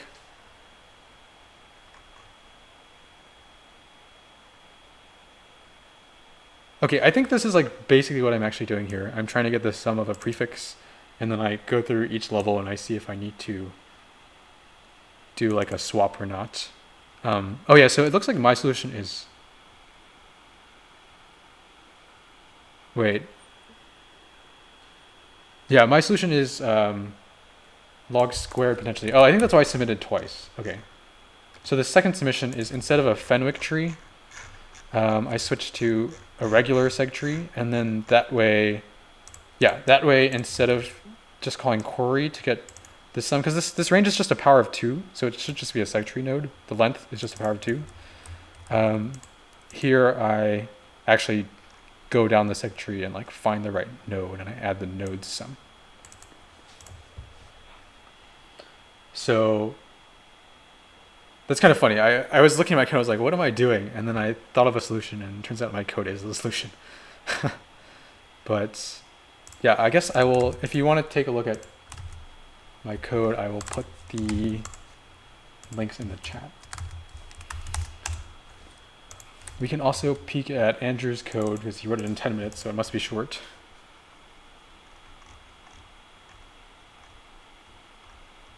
Okay, yeah. Yeah, this looks like a pretty similar idea. I think in my case, I just like pasted my seg tree template. In Andrew's case, he just like made an array. And so his code is much shorter. But yeah, it seems like it's roughly the same idea. Like you keep this mask of which levels are flipped. And yeah, you just go down the tree recursively and so on. Yeah, he said it's really the same thing. It's been yeah, here's my YouTube link. I actually posted the last advent of code onto my YouTube, so you can take a look at that one. Yeah, advent of code is kind of funny because it's like semi-algorithmic problems, but then they give you a small enough input that the time complexity doesn't really matter as long as you don't do like exponential. Like I remember there was a problem where you need to find a certain subarray sum, and you can do that in O of n, but I think even if you just wrote it in n cubed, you would have been fine and you would have passed. So it actually just ends up being coding speed instead. Yeah, there have been times when like, I guess I can pull this up. I've only done like half of them. There were definitely times that I just get fed up with it and I don't do it. Like day 4. Okay, day 4 was like this string parsing problem. And like the part 1 was like, it was okay. It was just like you look for certain fields. But then part 2 was like, it was like, oh, make sure the birth year is between this and this. Make sure this is between this number and this number. Like, make sure the height is a valid height in centimeters. And it was just like I don't know, it was just like reading a bunch of strings and like parsing them for whether they were valid. So I just got fed up with it and I didn't even do that part. But yeah, the recent ones, 9, 10, and 11 have all been like more sort of like simple algorithmic problems rather than, ugly string parsing. Yeah, this one was actually no, not this one. Day 10. Day 10 was actually a DP problem in the second half. Yeah. Yeah, like counting the number of ways to do something. Anyway, yeah, I think overall advent of code it's like a cool way to get people excited about coding and to have like a fun leaderboard and so on. But I feel like in terms of the competitive aspect, I think it's more interesting to think about like getting to like, optimal time complexity algorithms and so on, which is something that, we would do much more on Codeforces. Actor said, there's going to be more ad hoc stuff later too. They always bring back the VM assembly problem. Yeah, that was the stuff last year that I got pretty fed up with and I left. For me, it was kind of like, partly I didn't realize like that a lot of the days would depend on the thing you did the day before. And like, given that I kind of participate like this, where I just miss some days, that makes it really not fun to try to figure out what the heck happened the day before.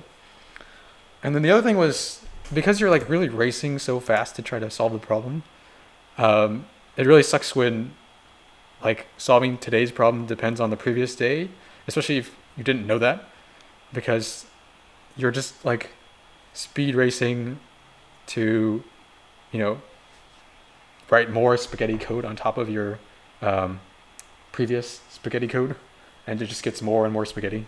And so that part definitely wasn't super fun from last year. But at least for the times I've entered this year, they haven't had the situation where like it depends heavily on the previous days or at all so far. So that's been better.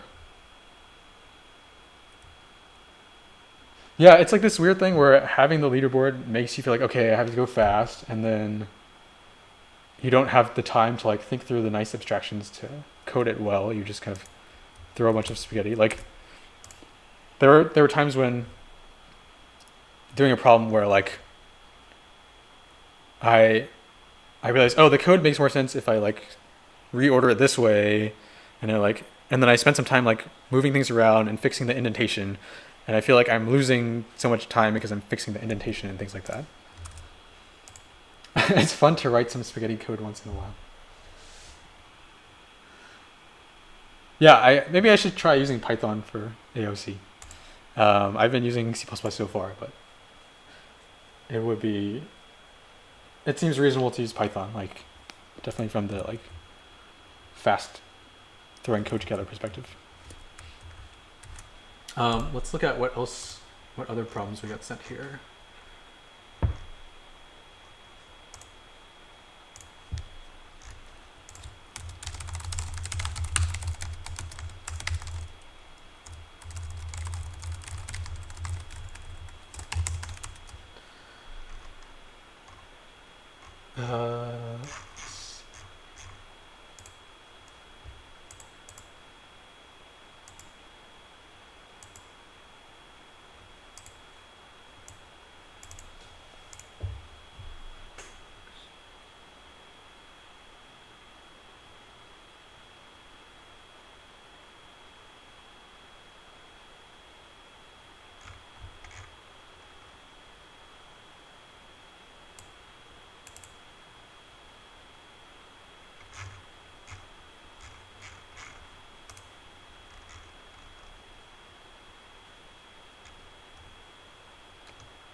Okay, so SM Sugar and Wine sent us this problem from Hacker Earth. I'm still trying to figure out what this problem means.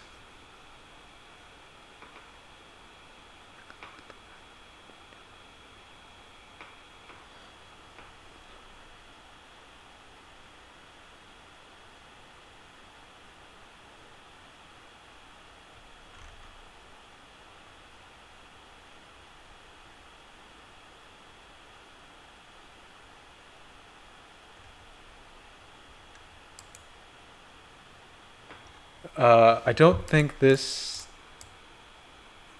is what they meant. Oh, that's so funny. I think they did like, they typed like A to the B in LaTeX, or like they thought this was A XOR B, and they typed this, and like that's obviously A to the power of B, which is why you get this. Yeah, Hacker Earth has definitely had some very questionable problem statements in the past.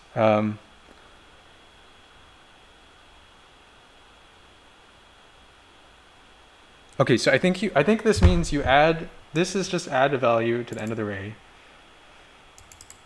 And they said into. Anyway, I guess it doesn't matter the order. And then here you XOR everything with X, and then you sort the array, and then you print the kth thing.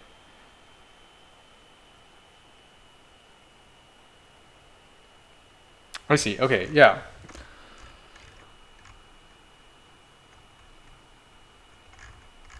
Okay, so basically this problem, yeah, you have an array, you have operations where you XOR everything with some number, and then you want to figure out what is the kth element in the array. And basically we need to think about like, how does XORing with some number change the ordering of the array? Well, for any bit that's a 1 in this x, we kind of flip the order of where normally like things that have a 0 in that bit come before things that have a 1 in that bit. If they're tied for the higher bits, it will flip and become the other way around after we XOR with x. So basically the way that I would do this problem is put all the numbers into a trie, and the trie, it's just a binary trie where it's like 0 or 1 per bit, and we go from the highest bit down. So for this problem, the reason we go from the highest bit down is because that way we have like a nice sorted, ordering of the things in the trie. So the trie basically tells us like for the root node, there's like a 0 child and a 1 child. Everything in the 0 subtree is going to be a smaller number than everything in the 1 subtree, right? And then when we XOR with x, we like flip. Yeah, this is what Andrew was saying. Yeah, it's like the same problem as the previous problem, which is pretty funny because this was 2 different people suggesting these problems. But yeah, when we XOR with x, we're like flipping a bunch of levels. Wherever the x has a 1 bit, we're flipping that level, right? So it's pretty much exactly the same idea as that problem where we have this like binary tree. We need to search the binary tree. In this case, we need to search to get a range sum. For this problem, we need to search for like, what is the kth thing? The way we find the kth thing is we put the count of each trie node. Each trie node tracks a count of how many numbers fall into its subtree. And then when we're looking for the kth element, we're just like figuring out, okay, are there enough in the left subtree? If so, we'll go there. If there aren't enough, we'll subtract that and we'll go to the right subtree.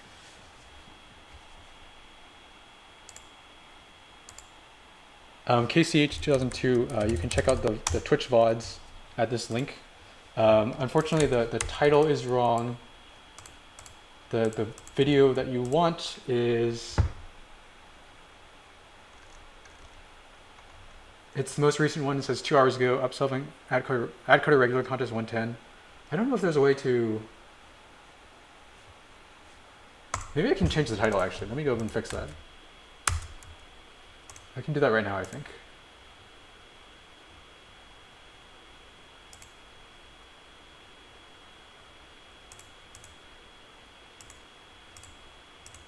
Oh, I see. Unfortunately, I can't change it now because it's still being recorded. But after the stream, I could fix the title. But yeah, anyway, it's the first video in the recent broadcasts that says about 2 hours ago right now. And you can find the previous discussion of the Codeforces Round. But yeah, pretty funny. This is pretty much the same problem as the other problem. And so yeah, that's the idea. I think I won't code this for now because that will take a bunch of extra time, but just basically that's the main idea. This is also pretty funny. Like, I think they meant 1e18, like 10 to the 18th, because I don't think they actually meant 10e18, which is 10 to the 19th, which overflows a long. But yeah, it's definitely some, like, more than one kind of statement issues where, like, this is probably 10 to the 18th. This should clearly be current array I XOR x, not to the power of x. And like this, they could have like made this nicer. I don't know why they put current array size in LaTeX. Oh, Hacker Earth, yeah. Yeah, SM Sugar and Wine, that was a surprising coincidence. Yeah, well, I would say good job to you for finding such a nice coincidence. Yeah, just really demonstrating that learning more general ideas comes up a lot in different problems.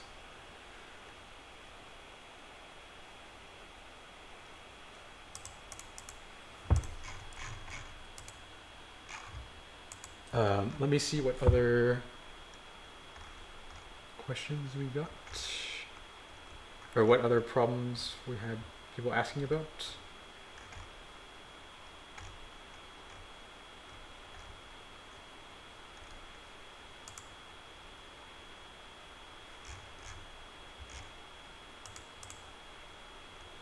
Okay, we had some questions about WQS aliens binary search. That one is definitely a longer topic.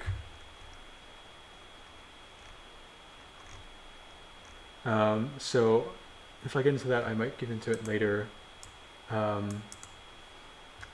We also had an ABC question, or an ABC problem.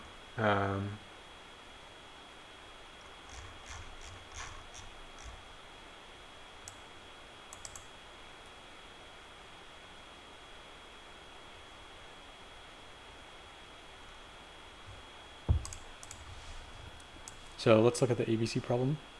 And then I can, okay, so I'll look at this ABC problem and then, I could talk briefly about the idea for aliens binary search. And then after that, I'll probably call it a day on the stream. String array, I won't help you debug your code on stream. That's just a general skill that you need to practice yourself as well. Eric Doe asks, can you talk about ways to increase rating? I mean, yeah, for one, I would just say, like, in the short term, don't worry too much about your rating. Just practice and learn techniques and learn how to solve problems. And then in the long term, your rating will improve for sure if you do that.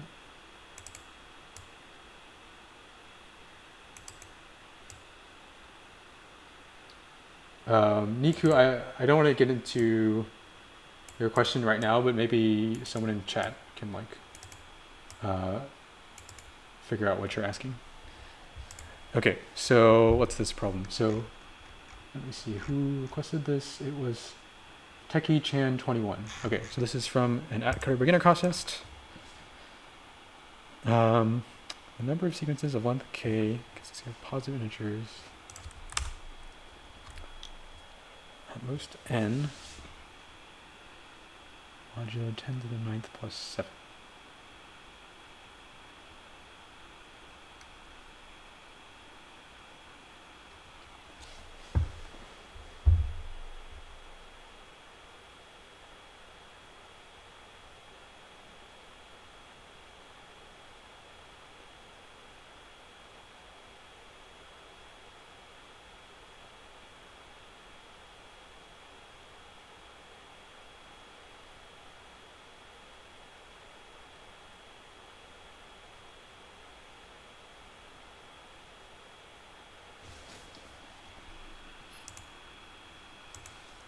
String array, your question is still debugging. One thing that I'd suggest doing is just like making some example cases on paper and just testing them with your code.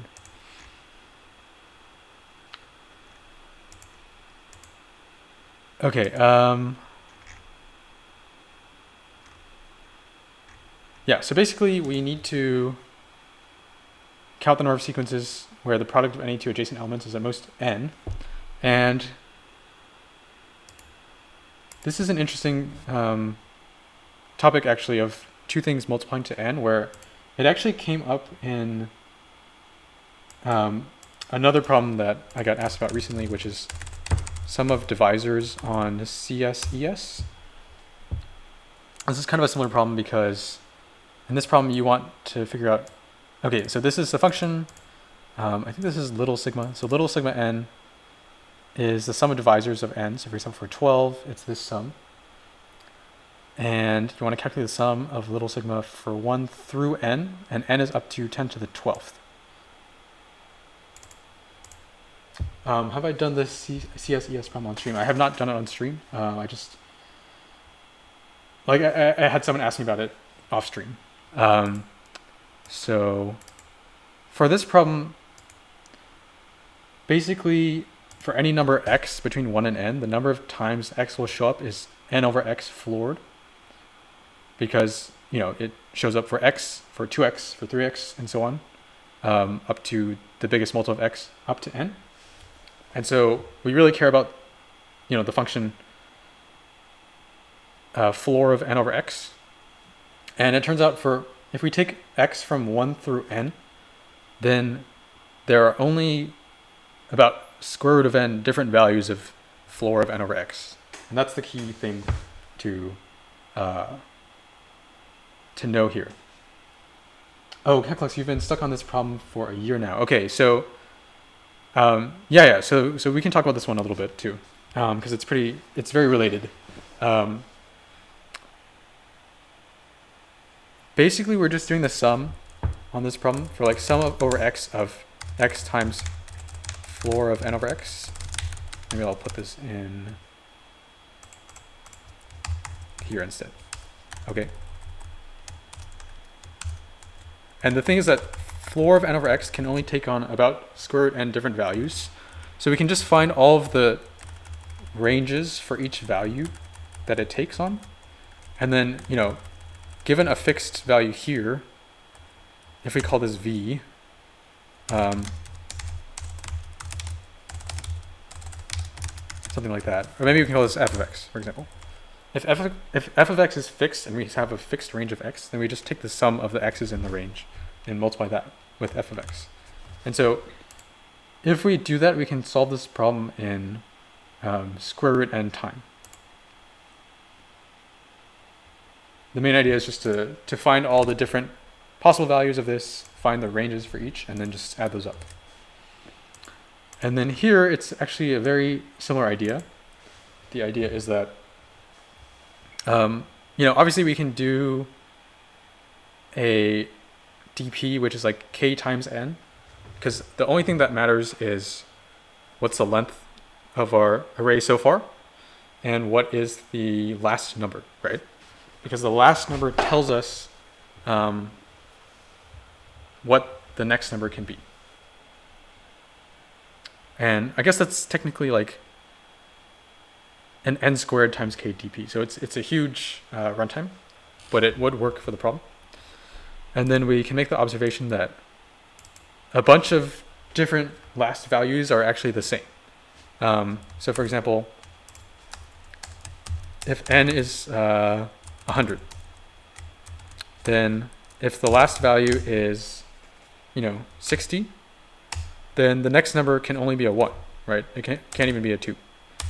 And so like if the last is 61, it's the same thing. The number of ways we can continue is the same. That's why the only thing that matters here is floor of n over last, which is the biggest number that we can make that we can select as our next number. So for that reason, in particular for this n, if last is anywhere from 51 through 100, all of those are the same. All of those amount to the next number being allowed to go up to 1. And then for 2, last, the range for last would be like 34 to 50, right? And we can go down, and basically we can split up 1 to n into about square root n ranges this way. It's about 2 square root n.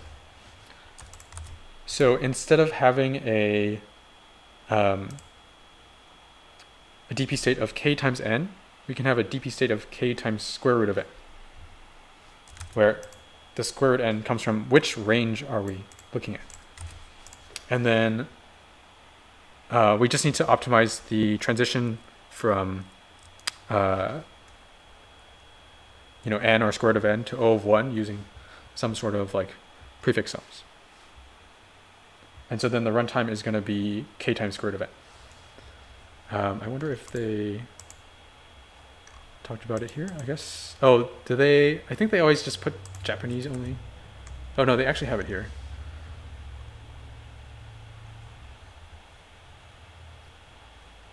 Yeah, so this is almost like exactly what I was saying, except this is very short. But yeah, they talk about like if n over x floored and n over y floored are the same, we can just kind of push them into the same dp state. Yeah.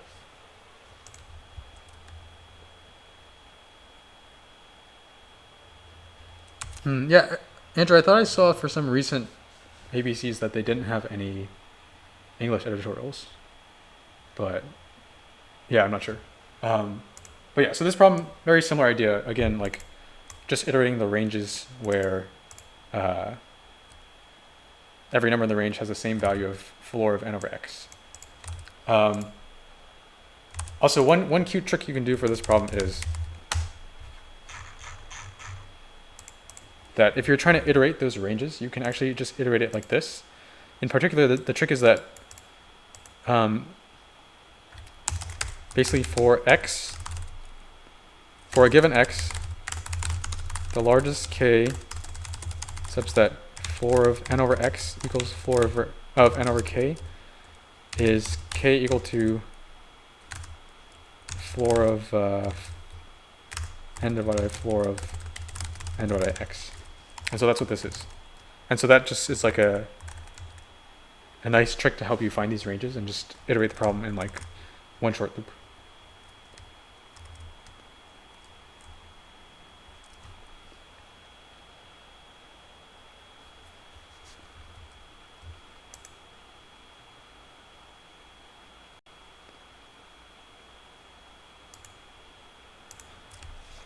Okay, and then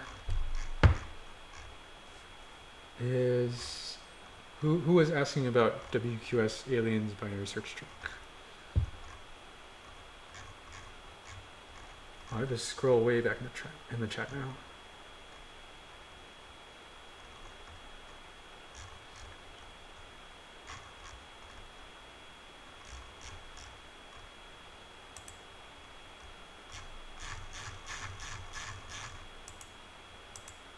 It was Lord Skotuma. Are you still in the chat?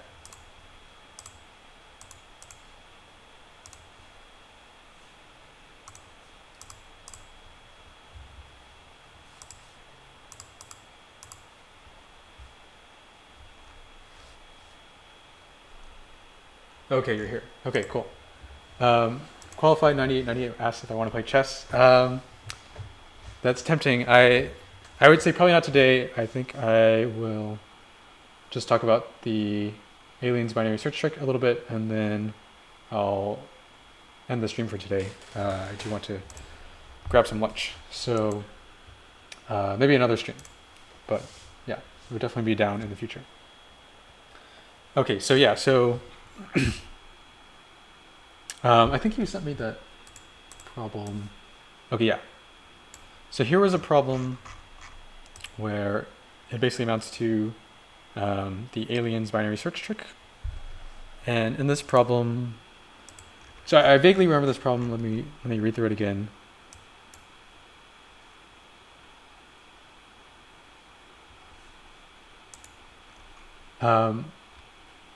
Is something wrong with hydrate? Oh, I think it's, let me see. I think there's like a global max on it. Let me see if,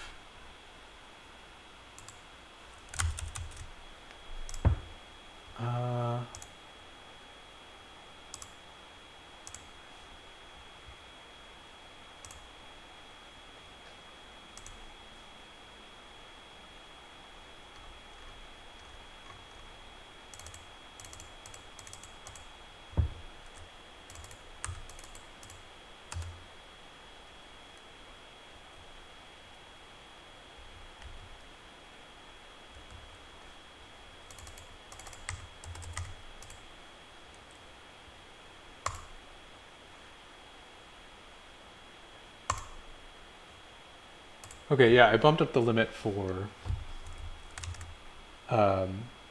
hydrate.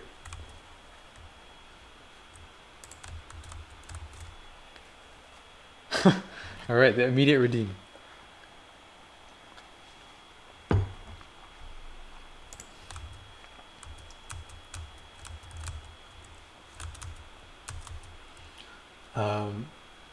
One second.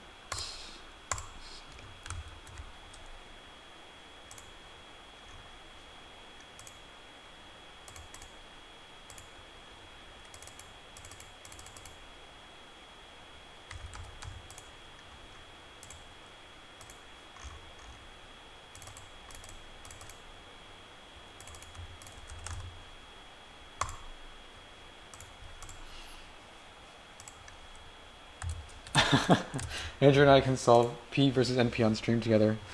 Maybe another time.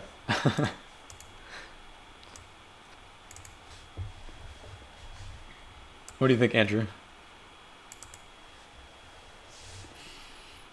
Well, I don't know, Andrew. Maybe that's because you're not trying it. If you tried a little harder, we would figure it out.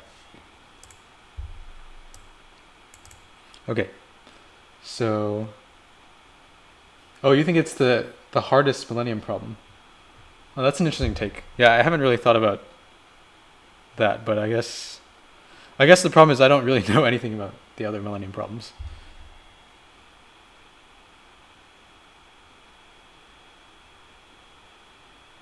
Oh, like you think Riemann hypothesis is the second worst? Oh, I see. Wait, what's the current status? Like Millennium problems, or is it? Yeah, okay. I think it's just one of them has been solved. Right. Okay. And then the prize money was declined. Bam.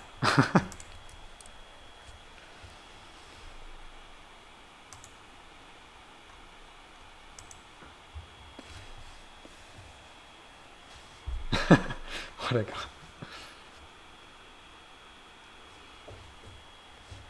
I haven't heard anything like that make a genius. Maybe Andrew would know more.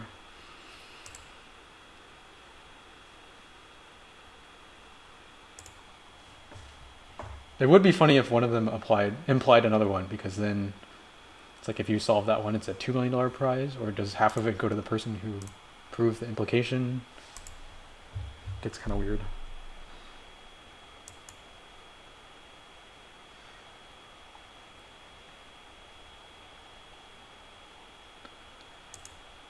Okay, anyway, for this problem, okay, so we have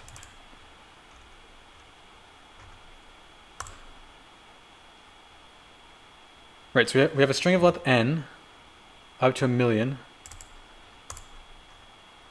We can make k operations where we take a substring of length L and we make everything uppercase or we make everything lowercase. And we want to minimize minimum of lower and upper. Which in other words means we want to maximize max of lower and upper. Right, so we can think about that either way. And we want to know what's the best value we can get. So here the example is, what is this? K is 1, L is 4. Oh, they don't have any explanations, but yeah, I think for this problem, or for this string, you would pick this substring of length 4, and then you would lowercase everything. And that way you have all 7 being lowercase, so uppercase is 0, so your answer is 0. Okay, yeah, so first thing to notice is you can do a pretty simple, I think it's like n times k dp. The dp is just for a certain prefix of the string. If I've used a certain number of operations, what's the best cost I can get? Where the cost is like I guess, yeah, okay, I guess we should think about it as like we're picking either lowercase to maximize or uppercase to maximize. We can try both. And then let's assume we picked lowercase. Then we want to maximize lowercase, and so we do a dp value where for a certain prefix, for a certain number of operations, what's the maximum number of lowercase characters I can get in that prefix? And so that's a fairly straightforward, or like a fairly standard dp.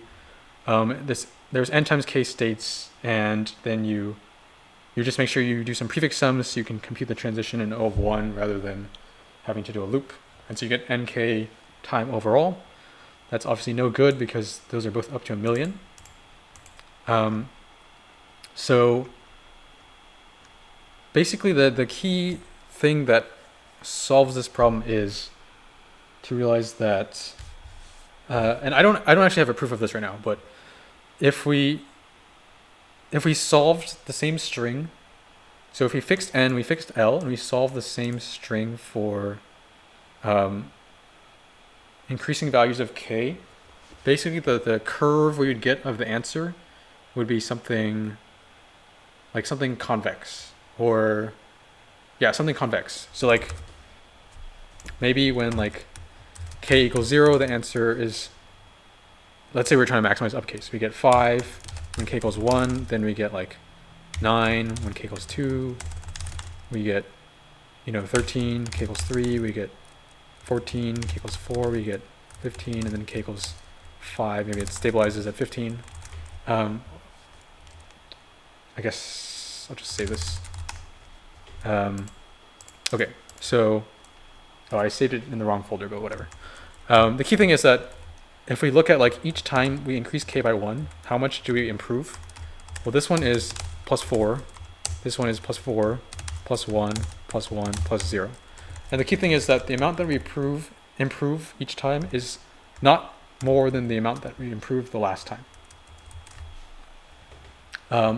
Yeah, like I said, I don't have a proof of this on this problem, unfortunately, but maybe, I wonder if they do in the editorial.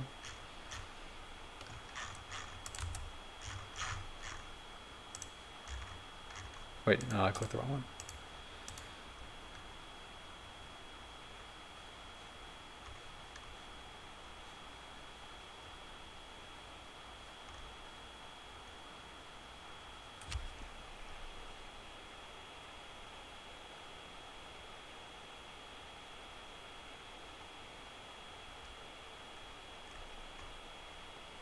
Did they?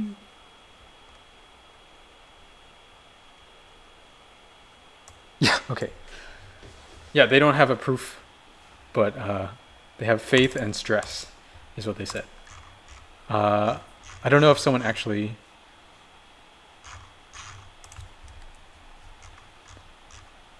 Okay. Pagine God seems to have posted a proof, so if you are interested in that, you could check this out. Yeah, it looks like Kusaga verified it, so it seems legit. Anyway, we're just going to assume it's convex. And it's kind of a natural thing here where it just kind of makes sense where, like, if we have two operations, we can't be like, the second operation shouldn't be like even better than the first operation was. Yeah, that's super hand wavy, but that's kind of the idea. Yeah, they did hit us with the just trust me, it works. Yeah. And I mean, for you in a contest, if you're trying to get this problem, that is kind of enough.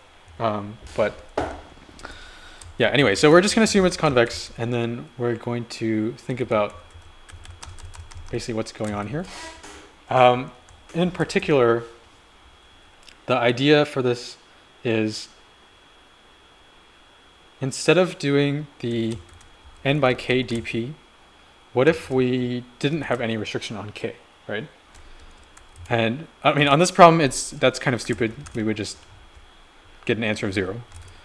But there are certain problems where you still need to do a dp to do that. And then you end up with this dp that you can run an O of n, because you don't have k states per prefix. You just have one state, and you can do the transition in O of 1. On some other problems, it might be the transition in log n time or whatever. Depends on the problem.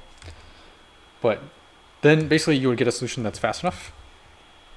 The thing is that at that point you don't have any control over what k you get. You could get a k that's too big, and then it's not valid, because in the actual problem you need to make sure you use at most k operations.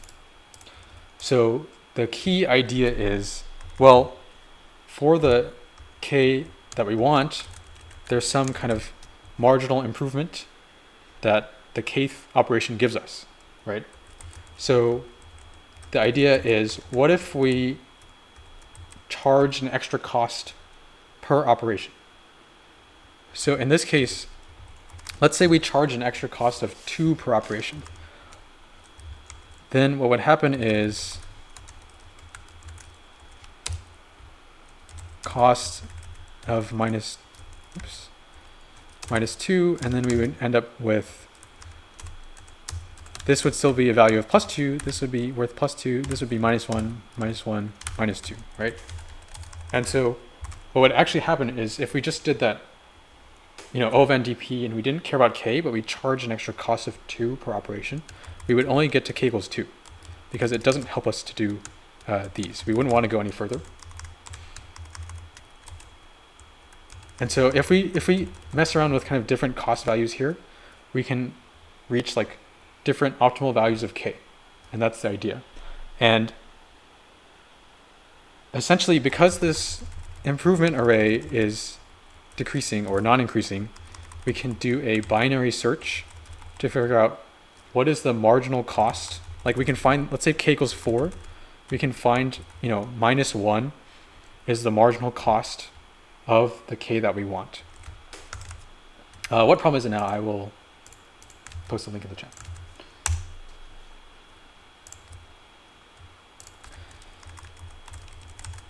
Right, so we can do a binary search where the binary search is on the cost per operation. Then we run the DP with the cost for that operation. And then we see in the optimal solution how many k, or what k did we use? How many operations did we use to get the optimal solution with that extra cost added? It ends up being cleaner if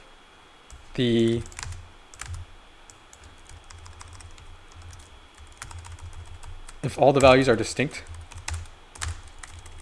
because now if we want to find, let's even take it a step further. So let's just get rid of these now. Okay, we can even put some gaps in here. Okay, so if this were the case, this is the marginal improvement of each additional k, and let's say we want to solve k equals 3 is our goal. Then, for example, if we had a cost of -3, or a cost of 3 basically per operation, then these would become, this would be +5, this would be +3, +1. Right, and so we would definitively do 3 operations and stop, because up to this point we improve our overall value, and if we keep going beyond that, the cost outweighs the benefit. So the +2 is not worth it for the 3 cost. And that way, if we binary search on this cost, we find this right number, cost of 3, we can find the DP value for the k that we want, and then we just add back k times the cost, because we got an actual value of 5 + 3 + 1, which is 9, but the answer we want is actually 8 + 6 + 4. So we add cost times k, and that gets us back to our answer. And so that's the general idea. It does get a little hairy with tiebreakers, because there are certain states where the marginal improvement is the same, and so you need to, there are a couple options there. One is you can be careful about how you tiebreak in your DP and make sure that you're tiebreaking on the right sides. Your binary search kind of cooperates with your DP. The other thing you can do, and this is a trick that I thought of recently, is you can binary search on half integers. So for example, when we wanted to distinguish +1 and +0, we would be able to distinguish them if the costs were 0.5, right? If the cost is 1, then these two have a marginal improvement of 0, so it's not clear whether we'll end up taking them or not. If the cost is 0, then this one has a marginal improvement of 0, so it's not clear whether we take it or not. But if the cost is 0.5, then we will certainly take these and not take this. And we can implement this, we just double every value and then add 1 when we binary search. Yeah, so that's one option. The other option is to just be careful about how you tiebreak. And it looks like I submitted a bunch of times. Let me see what these are.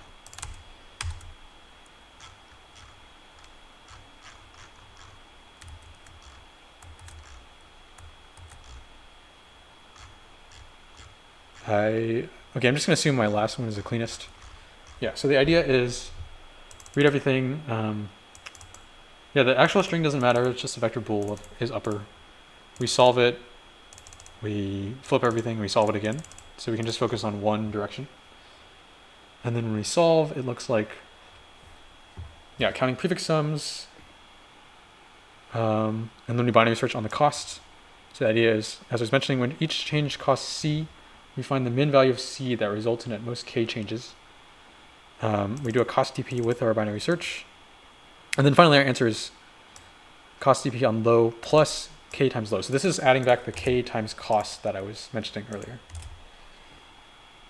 And yeah, this is just because we're just converting, like we were solving the max problem, we want to convert it to min for the answer. And then the dp itself, it's a pair dp. So this is the version where, like I was mentioning, you have to be careful about how you tie break. And in this case, I think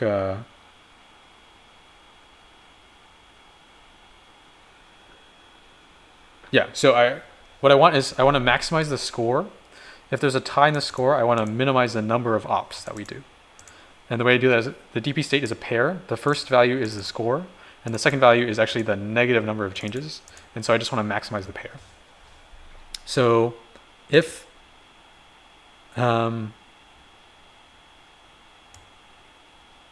if we have a certain end, our main option is either we can just do n minus 1, which is we skip the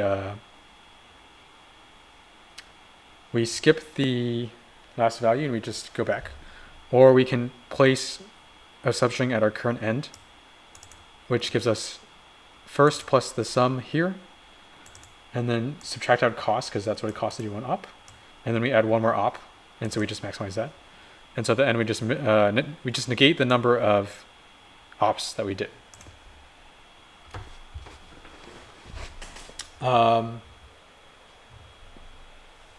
So Andrew's saying you can avoid tie breaking. So I'm curious how you would do it, because I've thought about this a bit, and it definitely,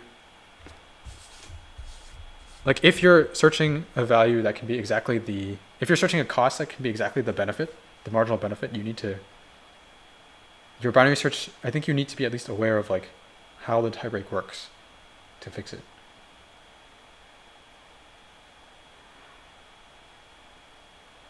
Do you mean probably better not to tie break, or probably better not to remove tie breaking?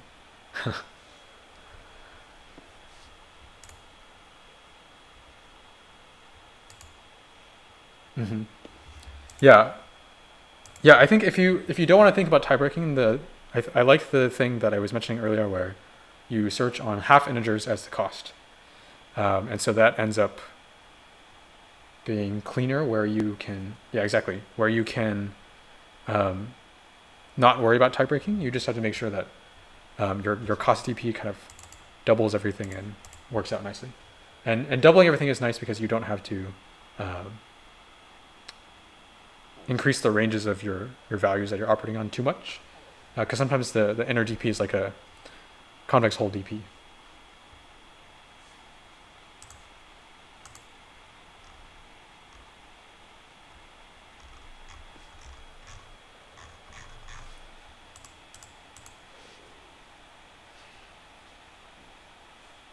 All right, yeah. Is Lord Scotoma still here?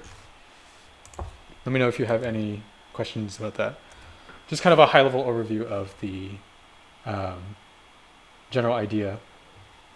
Yeah, I think the proof of the convexity, it might be like the trickiest part of some of these problems. Like the authors didn't even do it, which is pretty funny. But yeah, I think in practice, like I would, if you suspect that it is convex, you could just write the nkdp. It shouldn't take too long, and just like test it out a few times.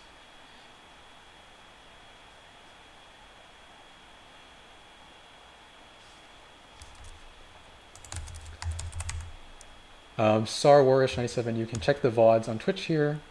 It's the most recent VOD. Unfortunately the title is wrong. It still says Atcoder, but it's the one that says 2 or 3 hours ago. And then you can also check out my YouTube here. Lord Skodoma says, the problem is I can easily implement it, but I can't understand why it works. Yeah, the key thing is to think about this setup where you have this like idea of the amount of marginal improvement each time you increase k. And the key thing is that this is just going down. It never goes up. And so you can just charge an additional cost for each operation and search on that cost until you get the right cost that gives you the specific k that you want. And that lets you do the O of n dp instead of the O of nk dp. And then at the end, you just add back k times cost to get back instead of adding up 531, you can add up 864 is the idea.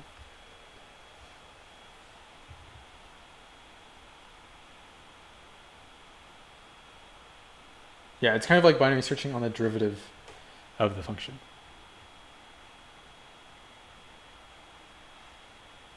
Yeah, definitely not always possible. It's kind of it's a relatively infrequent trick to use. I've seen some problems where like I suspected that it might work, but then the marginal cost function wasn't actually convex, so be careful with that.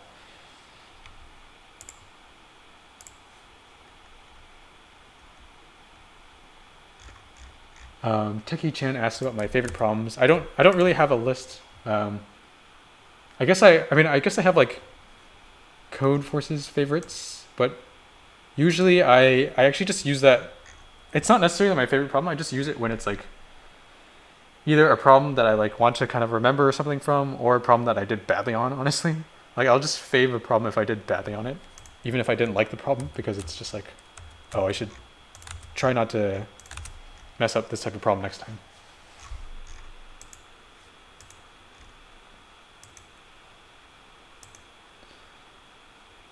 Okay, I'm super hungry. I want to grab lunch, so I think I will end the stream here for today. I don't know if there's anyone that we should raid today. Chat, is there anyone from Codeforces streaming? Oh, I think Pashko was streaming earlier, but he isn't anymore, so.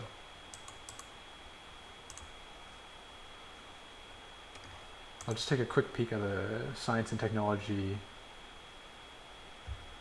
list.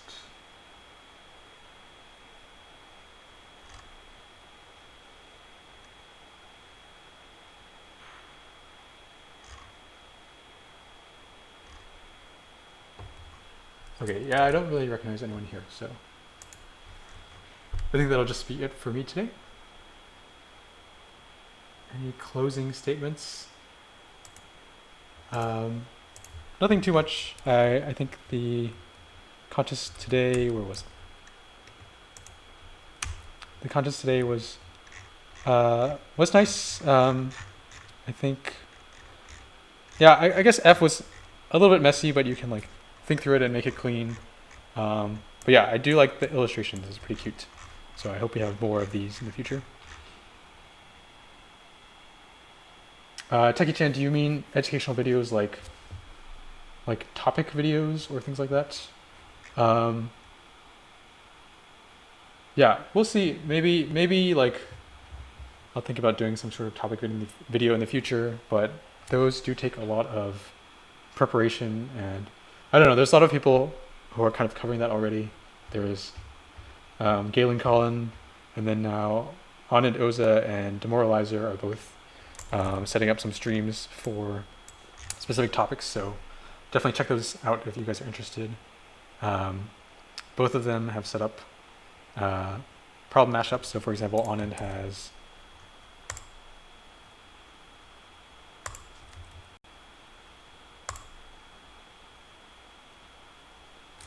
set up a bunch of problems relating to number theory, and tomorrow, I guess I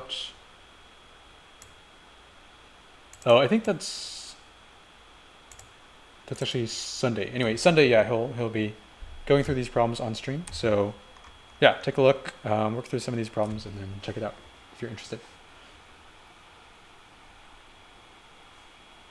Okay, yeah, thanks everyone for coming. Thanks, Piley, Thanks, Ether19. And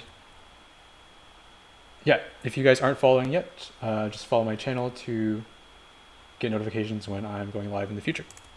But otherwise, I will see everyone next time.